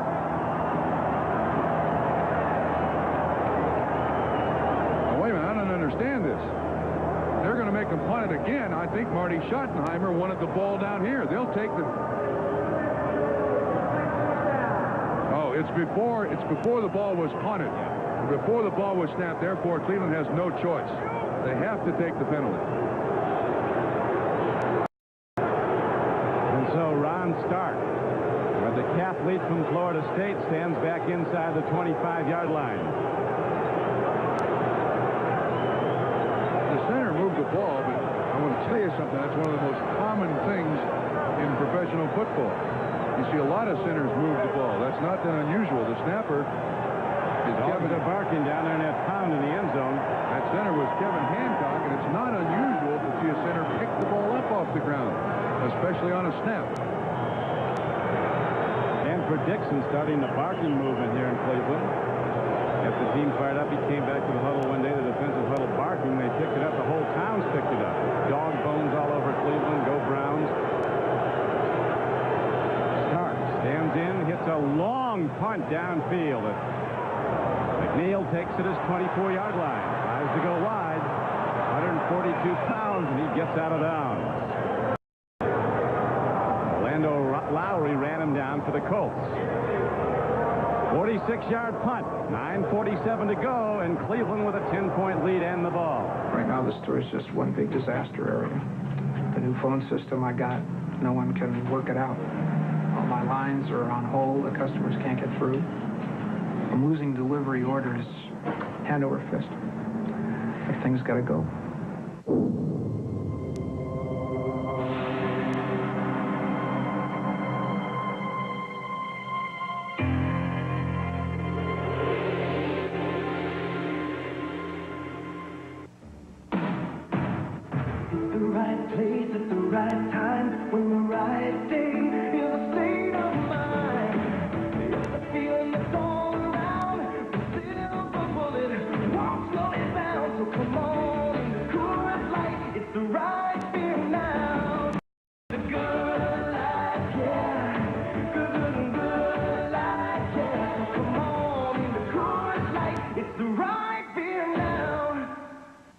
There's nothing like a winner. That's why I'm driving this, the Advanced Big Ford Pickup. America's best-selling pickup for 11 straight years. And I got more for my money with this special model. It cost me over $1,100 less than a comparably equipped Chevy. And I really go for Ford's advanced features, like multi-port fuel-injected engines and anti-lock rear brakes. Yeah, Ford. If you don't go with a proven winner, what are you going with? Get $500 cash bonus on new manual transmission F-Series pickups during Ford's Leadership Celebration. The best and brightest of the bowls are on NBC as the nation's top seniors suit up for college football's East-West showdown. Heisman Trophy winner Tim Brown, NCAA passing king Todd Santos, and the Icebox Michael Dean Perry at the Hula Bowl. Next Saturday, college football's best and brightest are on NBC. 4 years ago, Kosar 19 to the left and Bentley 20 to the right for the Colts. Were teammates in the prime movers on offense for an Miami of Florida team that won the national championship, upsetting Nebraska 31 to 30. Just a week ago, the Hurricanes did it again under Jimmy Johnson. As right now, Bernie Kosar, looking to get his team to the Super Bowl, looks to run the clock. 9:35 to play. The Browns have a 10-point lead over Indianapolis. Last 4 possessions for the Cleveland Browns. Touchdown in the first half. Touchdown to start the second half, and a field goal. There's that touchdown to start the second half off of the interception. Both defenders will be hunting the football. Got to get it back. It was a 14-14 game at halftime. Browns have scored here in the second half. And look at the reception there by Herman Fontenot. A free agent Bengal Tiger out of LSU, who came to Cleveland when one of the LSU coaches at the time, Kurt Schottenheimer, Marty's brother, recommended him for a tryout. Now Kurt Schottenheimer is one of Marty's coaches here in Cleveland. Herman's an integral part of the Browns' success. Kurt, a pretty good judge of talent. That's a 10-yard completion. Freddie Robinson on the coverage. First meeting against the Indianapolis Colts, Fontenot blocked the punt of Starks, set up the Browns' only touchdown.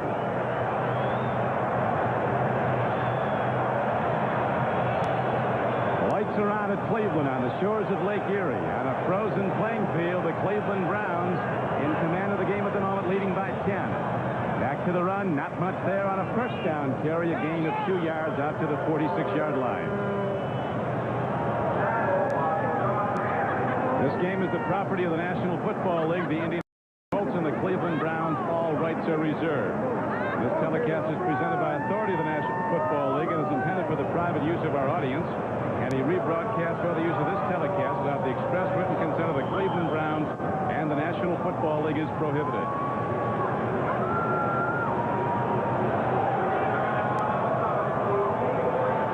Dickerson can't run the ball while Cleveland has it, and the Browns looking to sustain offense, keep the yard markers moving and the clock moving. 7:45 to play and running.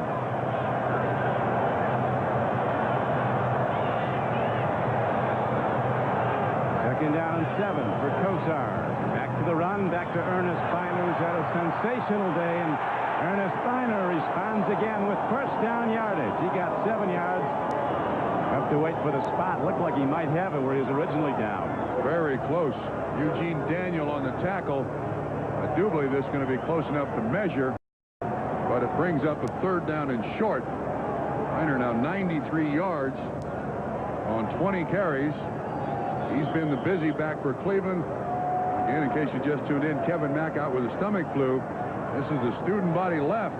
Miner does a great job of getting that ball upfield. Leading contender for most valuable player honors, Ernest Biner. His workload increased when his running mate in the backfield, Kevin Mack, went out with stomach virus early in the game.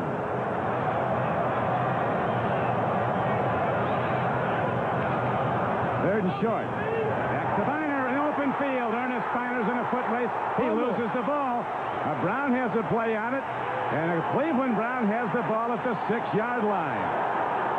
So it's all breaking right for Cleveland as Herman Fontenot, following the play, alertly pounces on the fumble, and the Browns get still more yards, and they'll have it first with 6:15 to play. Colts had the right idea. Once Biner broke through the line of scrimmage, you'll see the tackler, Eugene Daniel, Pryor, 39. All he's trying to do is knock that ball away. Fontenot does a great job of knocking 42 out of the way. Willie Tullison picking up the ball. Great job blocking up front by the Cleveland Browns offensive line. There's Pryor knocking the ball away. Watch the block by Fontenot. Pushes Tullis out of the way and makes the recovery.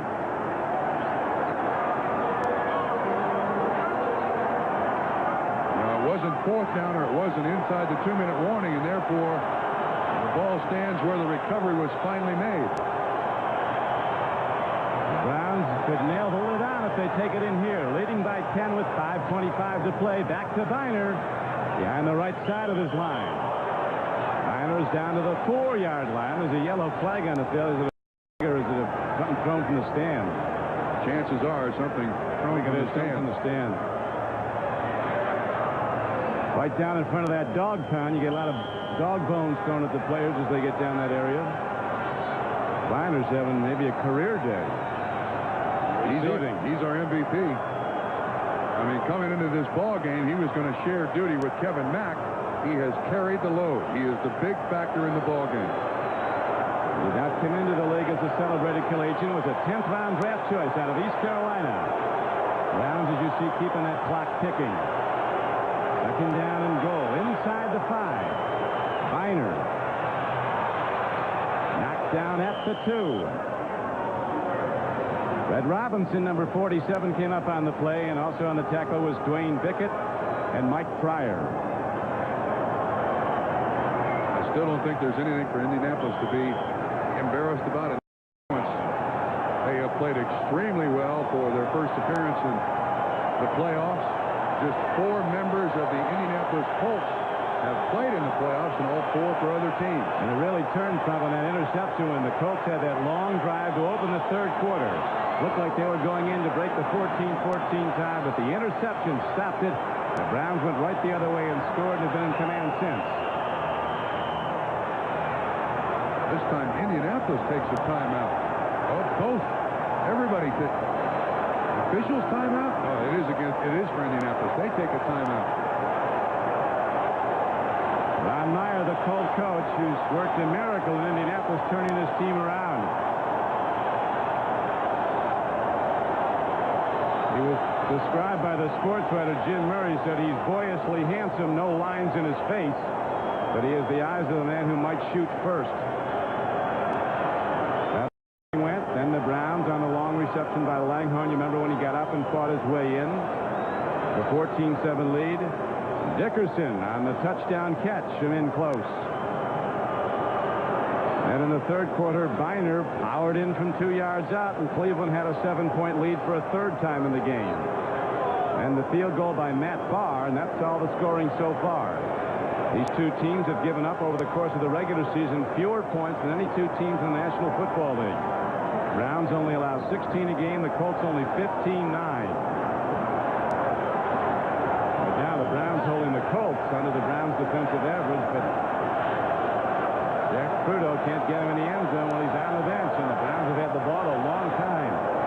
Very fitting that this drive, probably the last offensive drive for the Browns in this game, end up in the face of the dog pound down there where all the rabid fans sit.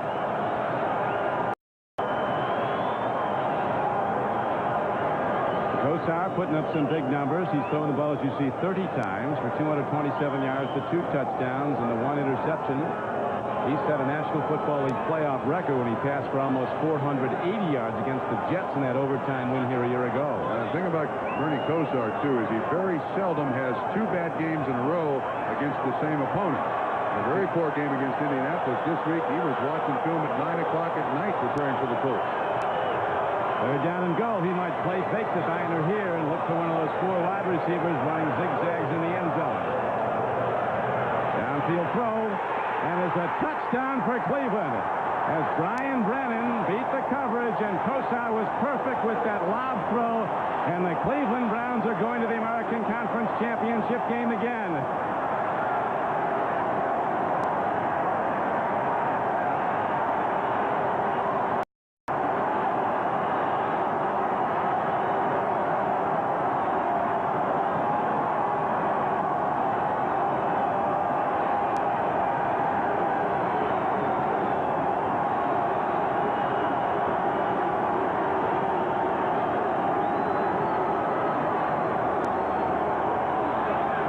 Have extended their lead to 30-14, and it's over. It's been a great year for the Indianapolis Colts, a fine season, but one playoff game is it. And still, they have to go back to 1971 to the Colts franchise to look to their last playoff game winner. On the man in coverage, Terry Wright never had a chance. Never had a chance. He doesn't see this ball thrown. Bernie almost puts it underneath Terry Wright's arm. Run at the end of the end zone does not really run a pattern. He just releases up the field, and Marty Schottenheimer and Bonnie and the Cleveland Browns sideline. It was certainly in doubt at halftime that they have taken over control of this football game. Watch Kosar. Brennan does a great job of just acting like the ball's not coming his way. Suddenly puts his hands up, 6 points. Relieved owner on the Cleveland side. We've been trying to spot Bob Irsay in his box. He's over there somewhere. Haven't been able to pick him out. There's only 80,040 people in the building. Yeah. Colts, though, have taken a tremendous stride for their future. Winning the AFC Eastern Division title, the acquisition of Eric Dickerson. Next year they'll have him for 16 games. They have an outstanding defense. Great many pluses for the Indianapolis Colts.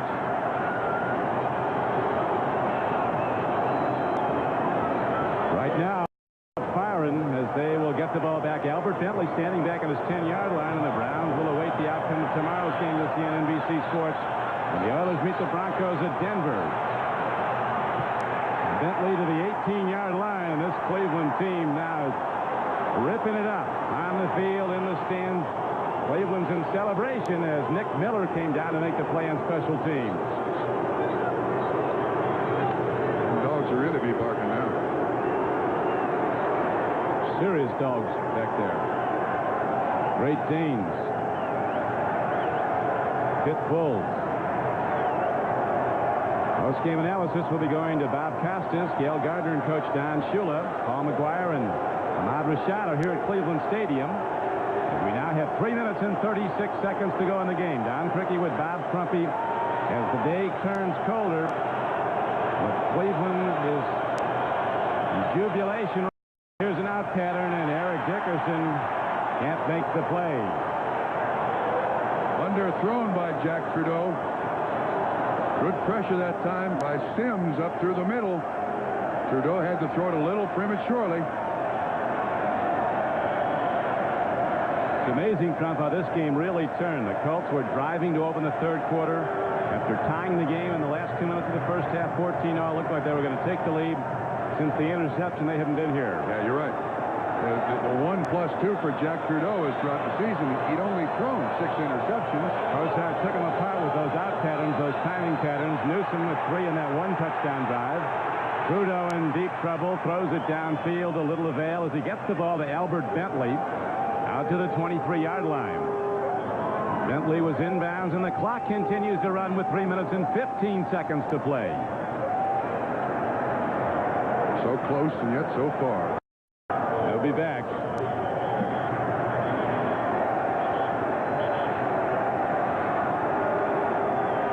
Just too bad that your season has to end on a loss, but that's the only way it can happen for half the teams left in the playoffs. It leaves a bitter taste in your mouth. But this is a great learning experience for the Indianapolis Colts. They know what it's like to be in the playoffs. They'll be a contender for a number of years to come with Eric Dickerson in that offensive backfield. This game turned around fast. It was 14-14 in the third quarter. Then the Browns knocked the lights out. Kosar's passing. Barry Krause, who's had a big year, came back from full reconstruction of a knee. Former Alabama All-American. He's been a prime player for Indianapolis. Now the valuable player, sponsored by Budweiser, and today's MVP is number 44 from the Cleveland Browns, Ernest Biner. Budweiser will make a contribution to the United Way on behalf of today's MVP. Ernest Biner had some day. 23 carries for 122 yards. 1 touchdown. And they threw him the ball. 4 receptions. 36 yards. And a touchdown. He opened the scoring, remember, on that 9-yard touchdown throw. The best thing about his performance, it was a performance under duress. Coming into the ball game, Mack is the big running back for this football team. But Mack out with the flu. All of a sudden, Ernest Biner was needed. He responded. Group of Fulbright scholars with their shirts off. I just hope neither one of those guys is the pilot on the plane that I fly back on. Yeah. It can be anything else. Biner and Kosar combined in a lot of yards today. Right now, Jack Trudeau with 3 minutes to play in the game. Lobs went out to Eric Dickerson inside. It's out of bounds at about the 40-yard line, stopping the clock with, as you see, 2:58 to play. Well, Don, it's interesting that Bernie Kosar has been asked for the last 10 days his feelings about not making the Pro Bowl team. It looked like he slipped on his wrist. Anyway, Bernie Kosar's response to all those questions about not making the Pro Bowl team, Bernie said Ernest Biner didn't make it. He should have made it before me. Today, Ernest Biner believed whether he goes or not, he is in fact a Pro Bowl caliber player. I like Dickerson landed on his wrist. He slipped out of bounds. So while the most valuable Colt 10-2 on the sideline. The clock is stopped with 2 minutes and 58 seconds to play. A year ago, the Browns, on a touchdown pass from Kosar to Brian Brennan, you may remember, seemingly had Denver's Broncos beaten in regulation. Then came the drive that they'll never forget in Cleveland or Denver, 98 yards. Elway left, Elway right, firing the ball all over the field, and finally Denver tied the game and won it on the Carlos field goal in overtime. Cleveland still trying to come back from that disappointment. This is a 16-yard pickup. He's uncovered out here, but when he gets to the sideline, it looks like his feet slip out from underneath him when he just steps out of bounds. To see if he lands on his wrist. See, he puts his right hand down, and he's favoring his right arm and right hand there going to the sideline. Hope he's all right. It's interesting, the saga. You see now he slips as he goes out of bounds and just bangs his arm, it looks like. Yeah, he gets a little push from Hanford Dixon, but yep, he lands right on his right wrist, right arm. John Elway in that 83 draft was the first player picked by the then Baltimore Colts. Rights traded to Denver. Second player picked that year was Eric Dickerson by the Rams. Now he's a Colt. Trudeau up the middle, and Albert Bentley loses the ball at the 45-yard line with 2 minutes and 53 seconds left to play. 31-14. Cleveland in the lead and headed for the AFC Championship game, which will be in Denver. If the Broncos win tomorrow, it'll be here in Cleveland if Houston upsets. This has been a very well-played game. Under the weather conditions, just 2 turnovers, not many penalties. We have not had a replay appeal from the officials. Red Cashman and his crew, they've done a standout job, the officials. Nothing close to controversy in that area of the game, and now a downfield throw to Albert Bentley is good for a first down. He gets the ball to the 48-yard line.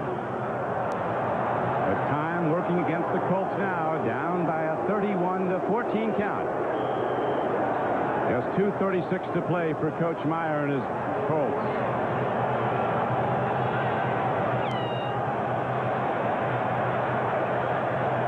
Now they're going to have a replay here. I just mentioned there would not be an appeal, and I think there is a catch, so they're going to let the play stand. The umpire standing over the ball. He steps away, and we go.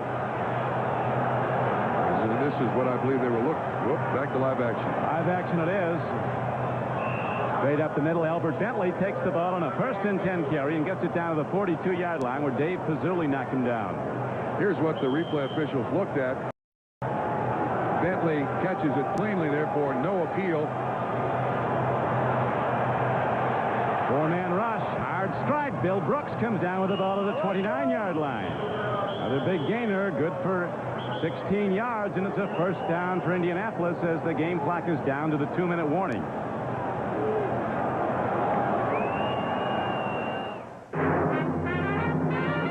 Alcoa presents Fantastic Finishes, 1986. The Indianapolis Colts are losing again, this time to Atlanta. Trailing by 2 with only 20 seconds left, all they can do is watch as the Falcons prepare to kick it away. 14 straight losses for the Colts now. Hold it! The punt is blocked. Tate Randall spiked it. It's bouncing back to the 15. Eugene Daniels scoops it up and trots home. Colts win! Finally! Man, look at all these cans. They're worth a fortune. Joey, instead of recycling these cans for I think we should donate them to a worthy cause. Donate? Hey, Mike. Well, the low worthy cause. Hey, Joey, what about your cans? Well, I guess it's worthy cause time. Recycle. Aluminum beverage cans today. Aluminum food containers tomorrow. Save them for a worthy cause. The Indianapolis Colt report card. Frankly, numbers outstanding for Jack Trudeau. Numbers missing rushing yardage for Dickerson, but look at the 7 catches on the day. And his only touchdown of the day. The 1 interception, the 1 mistake made by Jack Trudeau turned the game. That was it. And Dickerson with wrist bandaged heavily, ice on it, got the swelling. Unfortunately, he now has 6 months to recover. This hope it's only a bruise as Eric Dickerson goes out with Schottenheimer ready to check the screen tomorrow when Houston and Denver tee it up at Mile High Stadium here on NBC Sports to see who he'll be playing in the AFC Championship game. Now, Don, I don't think you can give Marty Schottenheimer and his staff enough credit for what they've done over the last 3 years. 3 years ago, they had 2 running backs gain 1,000 yards each. It was a brute force, fire at the line of scrimmage offense. Last year, Mack and Biner played just 7 quarters together. This year, with Mack, Biner, and Bernie Kosar, they spread it around enough to win the Division Championship 3 years in a row. Trudeau going against the blitz. He's got a man down to the 2-yard line. Walter Murray turned back upfield, makes his first catch of the day, good for 24 yards. With 1:46 to go, the Colts trying to get close. Murray didn't, unlike his counterpart, Langhorne of Cleveland, who got up and ran it in, was stopped before he could do it. Bentley is the setback. Dickerson out. Trudeau takes it. No sign. Well, he's short of the touchdown. Back to the line of scrimmage. We try it again. That's the game clock winding down. 1:18 to play. Bentley is the setback. Could be going right. Bentley over the top. He got it. Touchdown. Indianapolis with 1:07 to play. And it's a 31-20 game. All he did was break the plane of the goal line with the ball. I don't think any part of his body was over the goal line. Watch once again. Now, our camera's about the 1.5 or 2 yard line. Well, he got up to his elbows in. That's enough. Points count. So Albert Bentley gets in the end zone. He's had a number of touchdowns this year. That was his 8th rushing. Cut 2 pass receiving. Long drive, 82-yard drive in 10 plays for Indianapolis. Miasucci to put it up. Extra point is good. It's a 31-21 game, Cleveland. So we'll come back to see the Colts kick off one more time. I'd go to college. Me too. If I had the money. Yeah. I'm going to college on the new GI Bill. You serve full-time in the armed forces or part-time in the reserves, and you earn a lot of money for tuition. The U.S. Armed Forces. It's a great place to start. What a hell. Yeah. Get the brakes done? Uh-huh. You Midas-sized them? I didn't think it mattered. Didn't matter? Halfway up the Himalayas and it didn't matter? Midas-size your brakes and get it right the first time. A reminder that the executive producer of NBC Sports is Michael Weissman. The coordinating producer of NBC Football is Ted Nation. Coordinating producer of NFL Live is John J. Filippelli. Today's game was produced by George Finkel, directed by John Gonzalez. NFL Live produced by Tom Roy and Rick Diamond. NFL Live directed by Bucky Gunts and Bob Levy. Technical directors Lenny Stucker and Richard Sansevier. Replay director Kenneth Roy Edmondson. Our thanks to NBC statistician Elliot Kalb and help in the booth from John Betchkill and Pete Halbin. We're down to 1:07 to go, and Art Modell waving to his loyal fans. The hands team now up on the field for the Cleveland Browns. Colts obviously going to go with the onside kick here. That's the Colts' only hope, is to somehow come up with a recovery on this onside kick. We still need a 10-point play.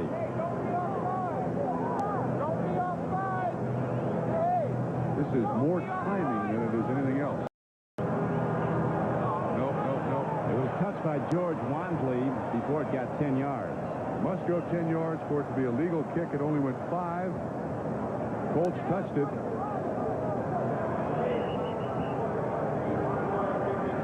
Immediately following the game, a Super Bowl perspective on NFL Live is among the guests. John McVay, the general manager of the Super Bowl favorite, the San Francisco 49ers, will be interviewed. Cleveland has to feel good about this. The Browns have not lost a game now since they were upset by the Indianapolis Colts December 6th. This will be their 4th consecutive win since then. 3:30 tomorrow. NBC Sports comes on the air with NFL Live, and then the Oilers and the Broncos kick it off at Denver, where Dick Enberg and Merlin Olsen will call the game. Actually, the Colts get a break here. They touched it early, so they get another chance at the onside kick. It must go 10 yards before any member of the kicking team can touch the football.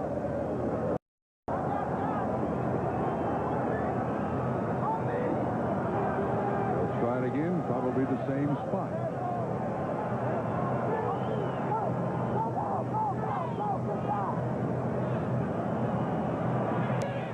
Oh, wait a minute. I think they got it. That'll work. I think Greg Swope had the ball. it looked like 26. It looked like Cleveland. Wait a minute. Might have a replay. Well, he just threw a flag, so I don't think they can go with a replay. Short free kick. The second short free kick belongs to the receiver. First down. But I don't know that that's right.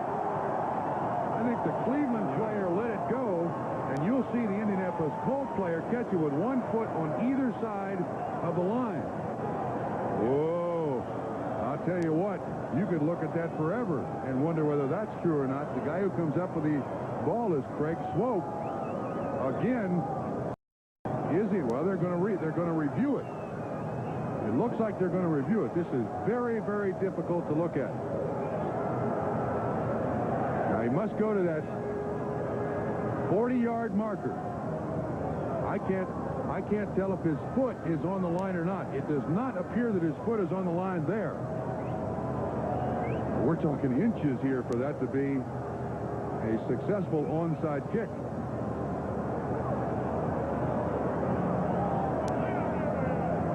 They're reviewing it in the press box. Art McNally of the NFL office. Here's another perspective from the end zone. Watch his right foot. Where's his right foot? Oh, doggone it. We can't really see where his right foot is stationed. Is it on the line or is it over the line? 67 ticks left on the clock. 1:07 to play. Colts looking for possession. 10. Let's make this point. The instant replay needs irrefutable evidence to overrule the officials on the field. The officials on the field have already made the determination that it was an illegal touch by the kicking team, and from what we've seen, I don't think they can overturn this call. It looks like his foot is across the line. His right foot is on the Colts side of the 40. Therefore, it is an illegal touch. And I believe the second time this happens now, the receiving team gets the ball. That's what Red Cashin called. I think that'll stand. Red's about ready for that hot shower, isn't he? I don't blame him. This is a great day. 90 players. 6 other officials. This is a great day to flood the shower room. Warm up your Tootsies. As you can see, both in good spirits even at the end of the game. The umpire is the man in communication with the replay booth. It's Gordon Wells. Joe Gardy is the replay guy. That's Commissioner Pete Rozelle. I think Cleveland's going to get this ball at the spot where it was touched illegally by the Colts. Now we're getting word that they're going to reverse it and that the Colts are going to get it. So they'll be firing to end the game, but they're down by 10. Now, wait a minute. I do think you have to apply other parts of the rules of the game. If that's a reception on the sideline and a receiver has 1 foot inbounds and 1 foot out of bounds, that's no reception. Okay? Right. Now, across the line, I think it's the same applies. Based on review by the replay official, the ball was not ruled to have been touched until it went after 10 yards. It was recovered by Indianapolis. First down. Well, that's what they... I'm surprised. I am very, very surprised. It looks like that right foot was back over the 40. And if you make a reception on the sideline, it doesn't count unless both feet are inbounds. I think if you make a reception on an onside kick, it doesn't count unless both feet are on the right side of the 40-yard line. But still, the dilemma, Trump, for the Indianapolis Colts, as we can observe clearly, is that they're 59 yards from the Cleveland end zone and need 2 scores. Touchdown on the field goal just to tie it. That's not going to much happen there. Al Baker comes in and stacks Hogaboom. Trudeau. Hogaboom can't come in. He's on the sideline.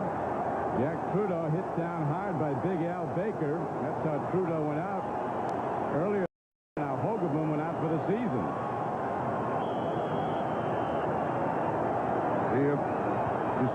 Baker coming around Chris Hinton.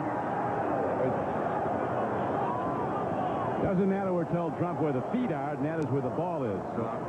I don't know how that can be, because on the sideline, it seems to me that the same rules have to apply.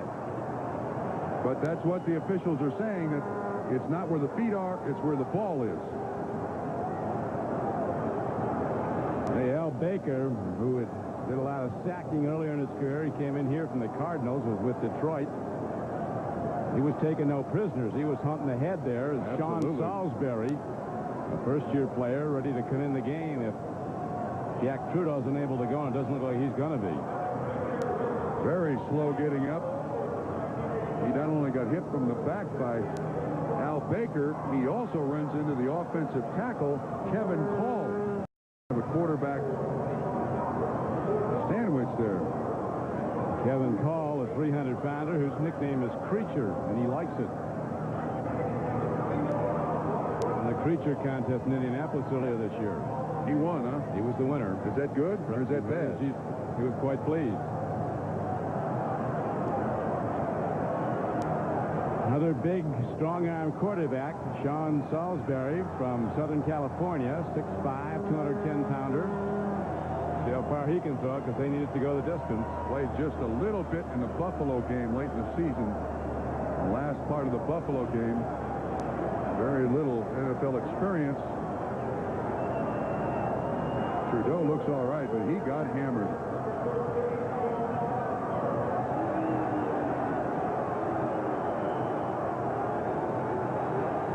So now a quarterback who didn't have time to warm up comes in as the Colts must ball deep for even a miraculous finish, which is more than unlikely. Here's a good throw downfield, but the wrong side, and it's picked off. Now they really skipped off the turf into the hands of Felix Wright, who you remember had the interception that really turned this game. In the third quarter, when with the score tied 14-14, the Colts were driving for what looked like a go-ahead touchdown. Wright intercepted Jack Trudeau, and that was it. Colts haven't done much since. Eddie Johnson with the pressure up the middle. The Browns didn't go with the blitz a lot today, but they certainly got great production off the blitz. Both teams are out of timeout. Third down and about 19. Luke throw downfield. Bentley has his hands on it, but can't hold on. Now we come to fourth down with 51 seconds to play. And here's the play. This is the end of the drive to begin the second half. Colts are driven from their own 50. Eddie Johnson right in the face of Jack Trudeau. Trudeau sees it. Johnson tips the ball. Felix Wright comes up with the interception. And that's when it began to go the Cleveland Browns' way. Ball was intended for Matt Booza. That's the only turnover of the day for the Indianapolis Colts. And it took them right out of the ball game.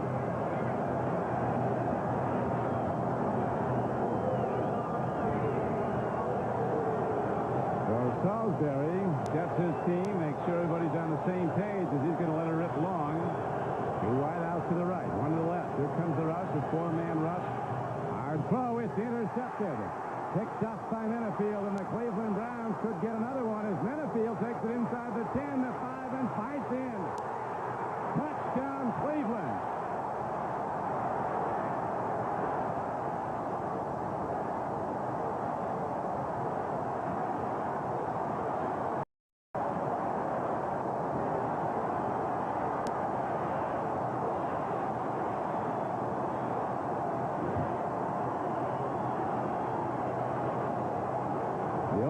Took a beating in this one. It was expected to be a low-scoring game, and the Browns have now put up 37 points.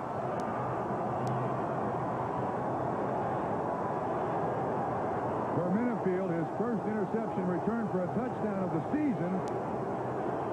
He'll keep that football.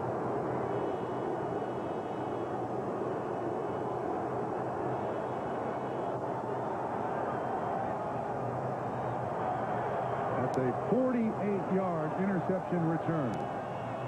And it's gotten out of hand. 37-21 Cleveland with the 38th point on the way off the foot of Matt Farr, up and good. 39 seconds to play, and the Cleveland Browns will kick it off again. Salisbury tries to get this ball way down the field. Minifield standing right there. Looks like Bill Brooks, number 80, was the intended receiver, thrown way behind him. Hey, Minifield knows where that end zone is, too. Weaving his way all the way through the offense of the Indianapolis Colts. Salisbury finally hauls him down, but he cracked the goal plane. There's Coach Myers, it happened. He's from the sideline, but he basically has no choice.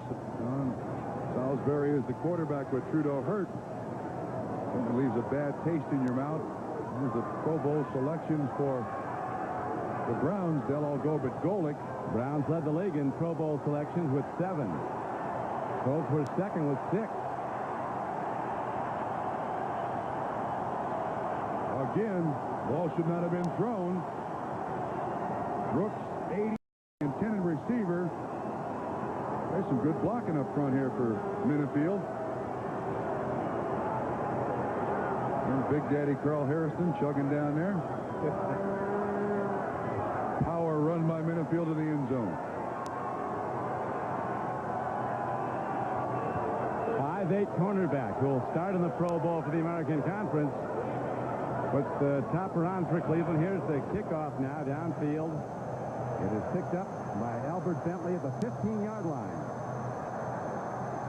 Albert with a serious problem at the 23, and with 33 seconds left to play, the Colts send their offense back out. Time for another Cleveland one, perhaps. Colts selections to the Pro Bowl, a tremendous nucleus to build on. Just tremendous. A great many things to be proud of for Indianapolis. Colts haven't had 6 Pro Bowl players since 1976, when people like John Dutton and Roger Carr, Burt Jones, George Kuhn, Lydell Mitchell, and Tony Linhart were part of an AFC Eastern Division Championship team. Well, that's a while ago. 10 years since the Colts have been in the playoffs, 17 since they've won a playoff game. Salisbury dumps it off to Albert Bentley. Bentley breaks it across the 35 out to the 39-yard line. With 22 seconds to play, no timeouts remaining for either club. They'll start celebrating for real now, Don. It was 14-14 at the half, and the Colts looked like they were going to take the lead to open the third quarter. Then it changed fast.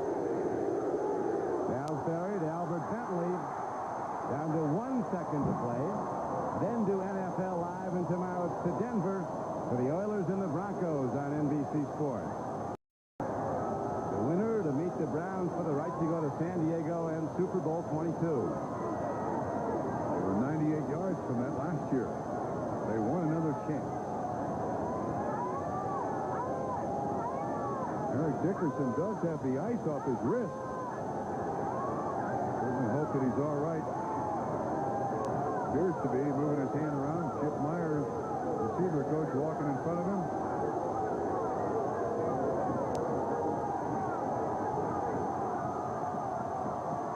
Incomplete pass, and that will do it. As the Browns, heavily favored, win by a big margin. Challenge most of the way. They open it up in the second half. A playoff season for Ron Meyer, and his first full season as head coach of Indianapolis. And for Marty Schottenheimer, 3 years, 3 full seasons as head coach, 3 divisional championships, and for a second straight year, his Browns go to the American Conference title game. And a tip of the cap to Ernest Biner. Had a whale of a game. 122 yards rushing, a touchdown receiving. He carried the load when Kevin Mack turned up ill in the first quarter of the game. Bernie Kosar, who wanted to redeem himself from his off showing in the first meeting, he played superbly again. 38-21 is the score. We'll be back after this. I was knocking my head against this networking project. At Hewlett Packard, you just don't throw a bunch of hardware and software at the problem. Suddenly, I guess if you ask enough questions, Hey, Sandy! you get some pretty good answers. What if we integrate seamlessly? A Big Mac attack could strike at any time. Warning. Mac attack. Mr. Jeffrey. Please proceed McDonald's. Watch your head.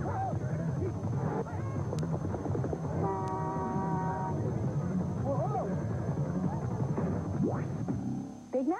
All systems returning to normal.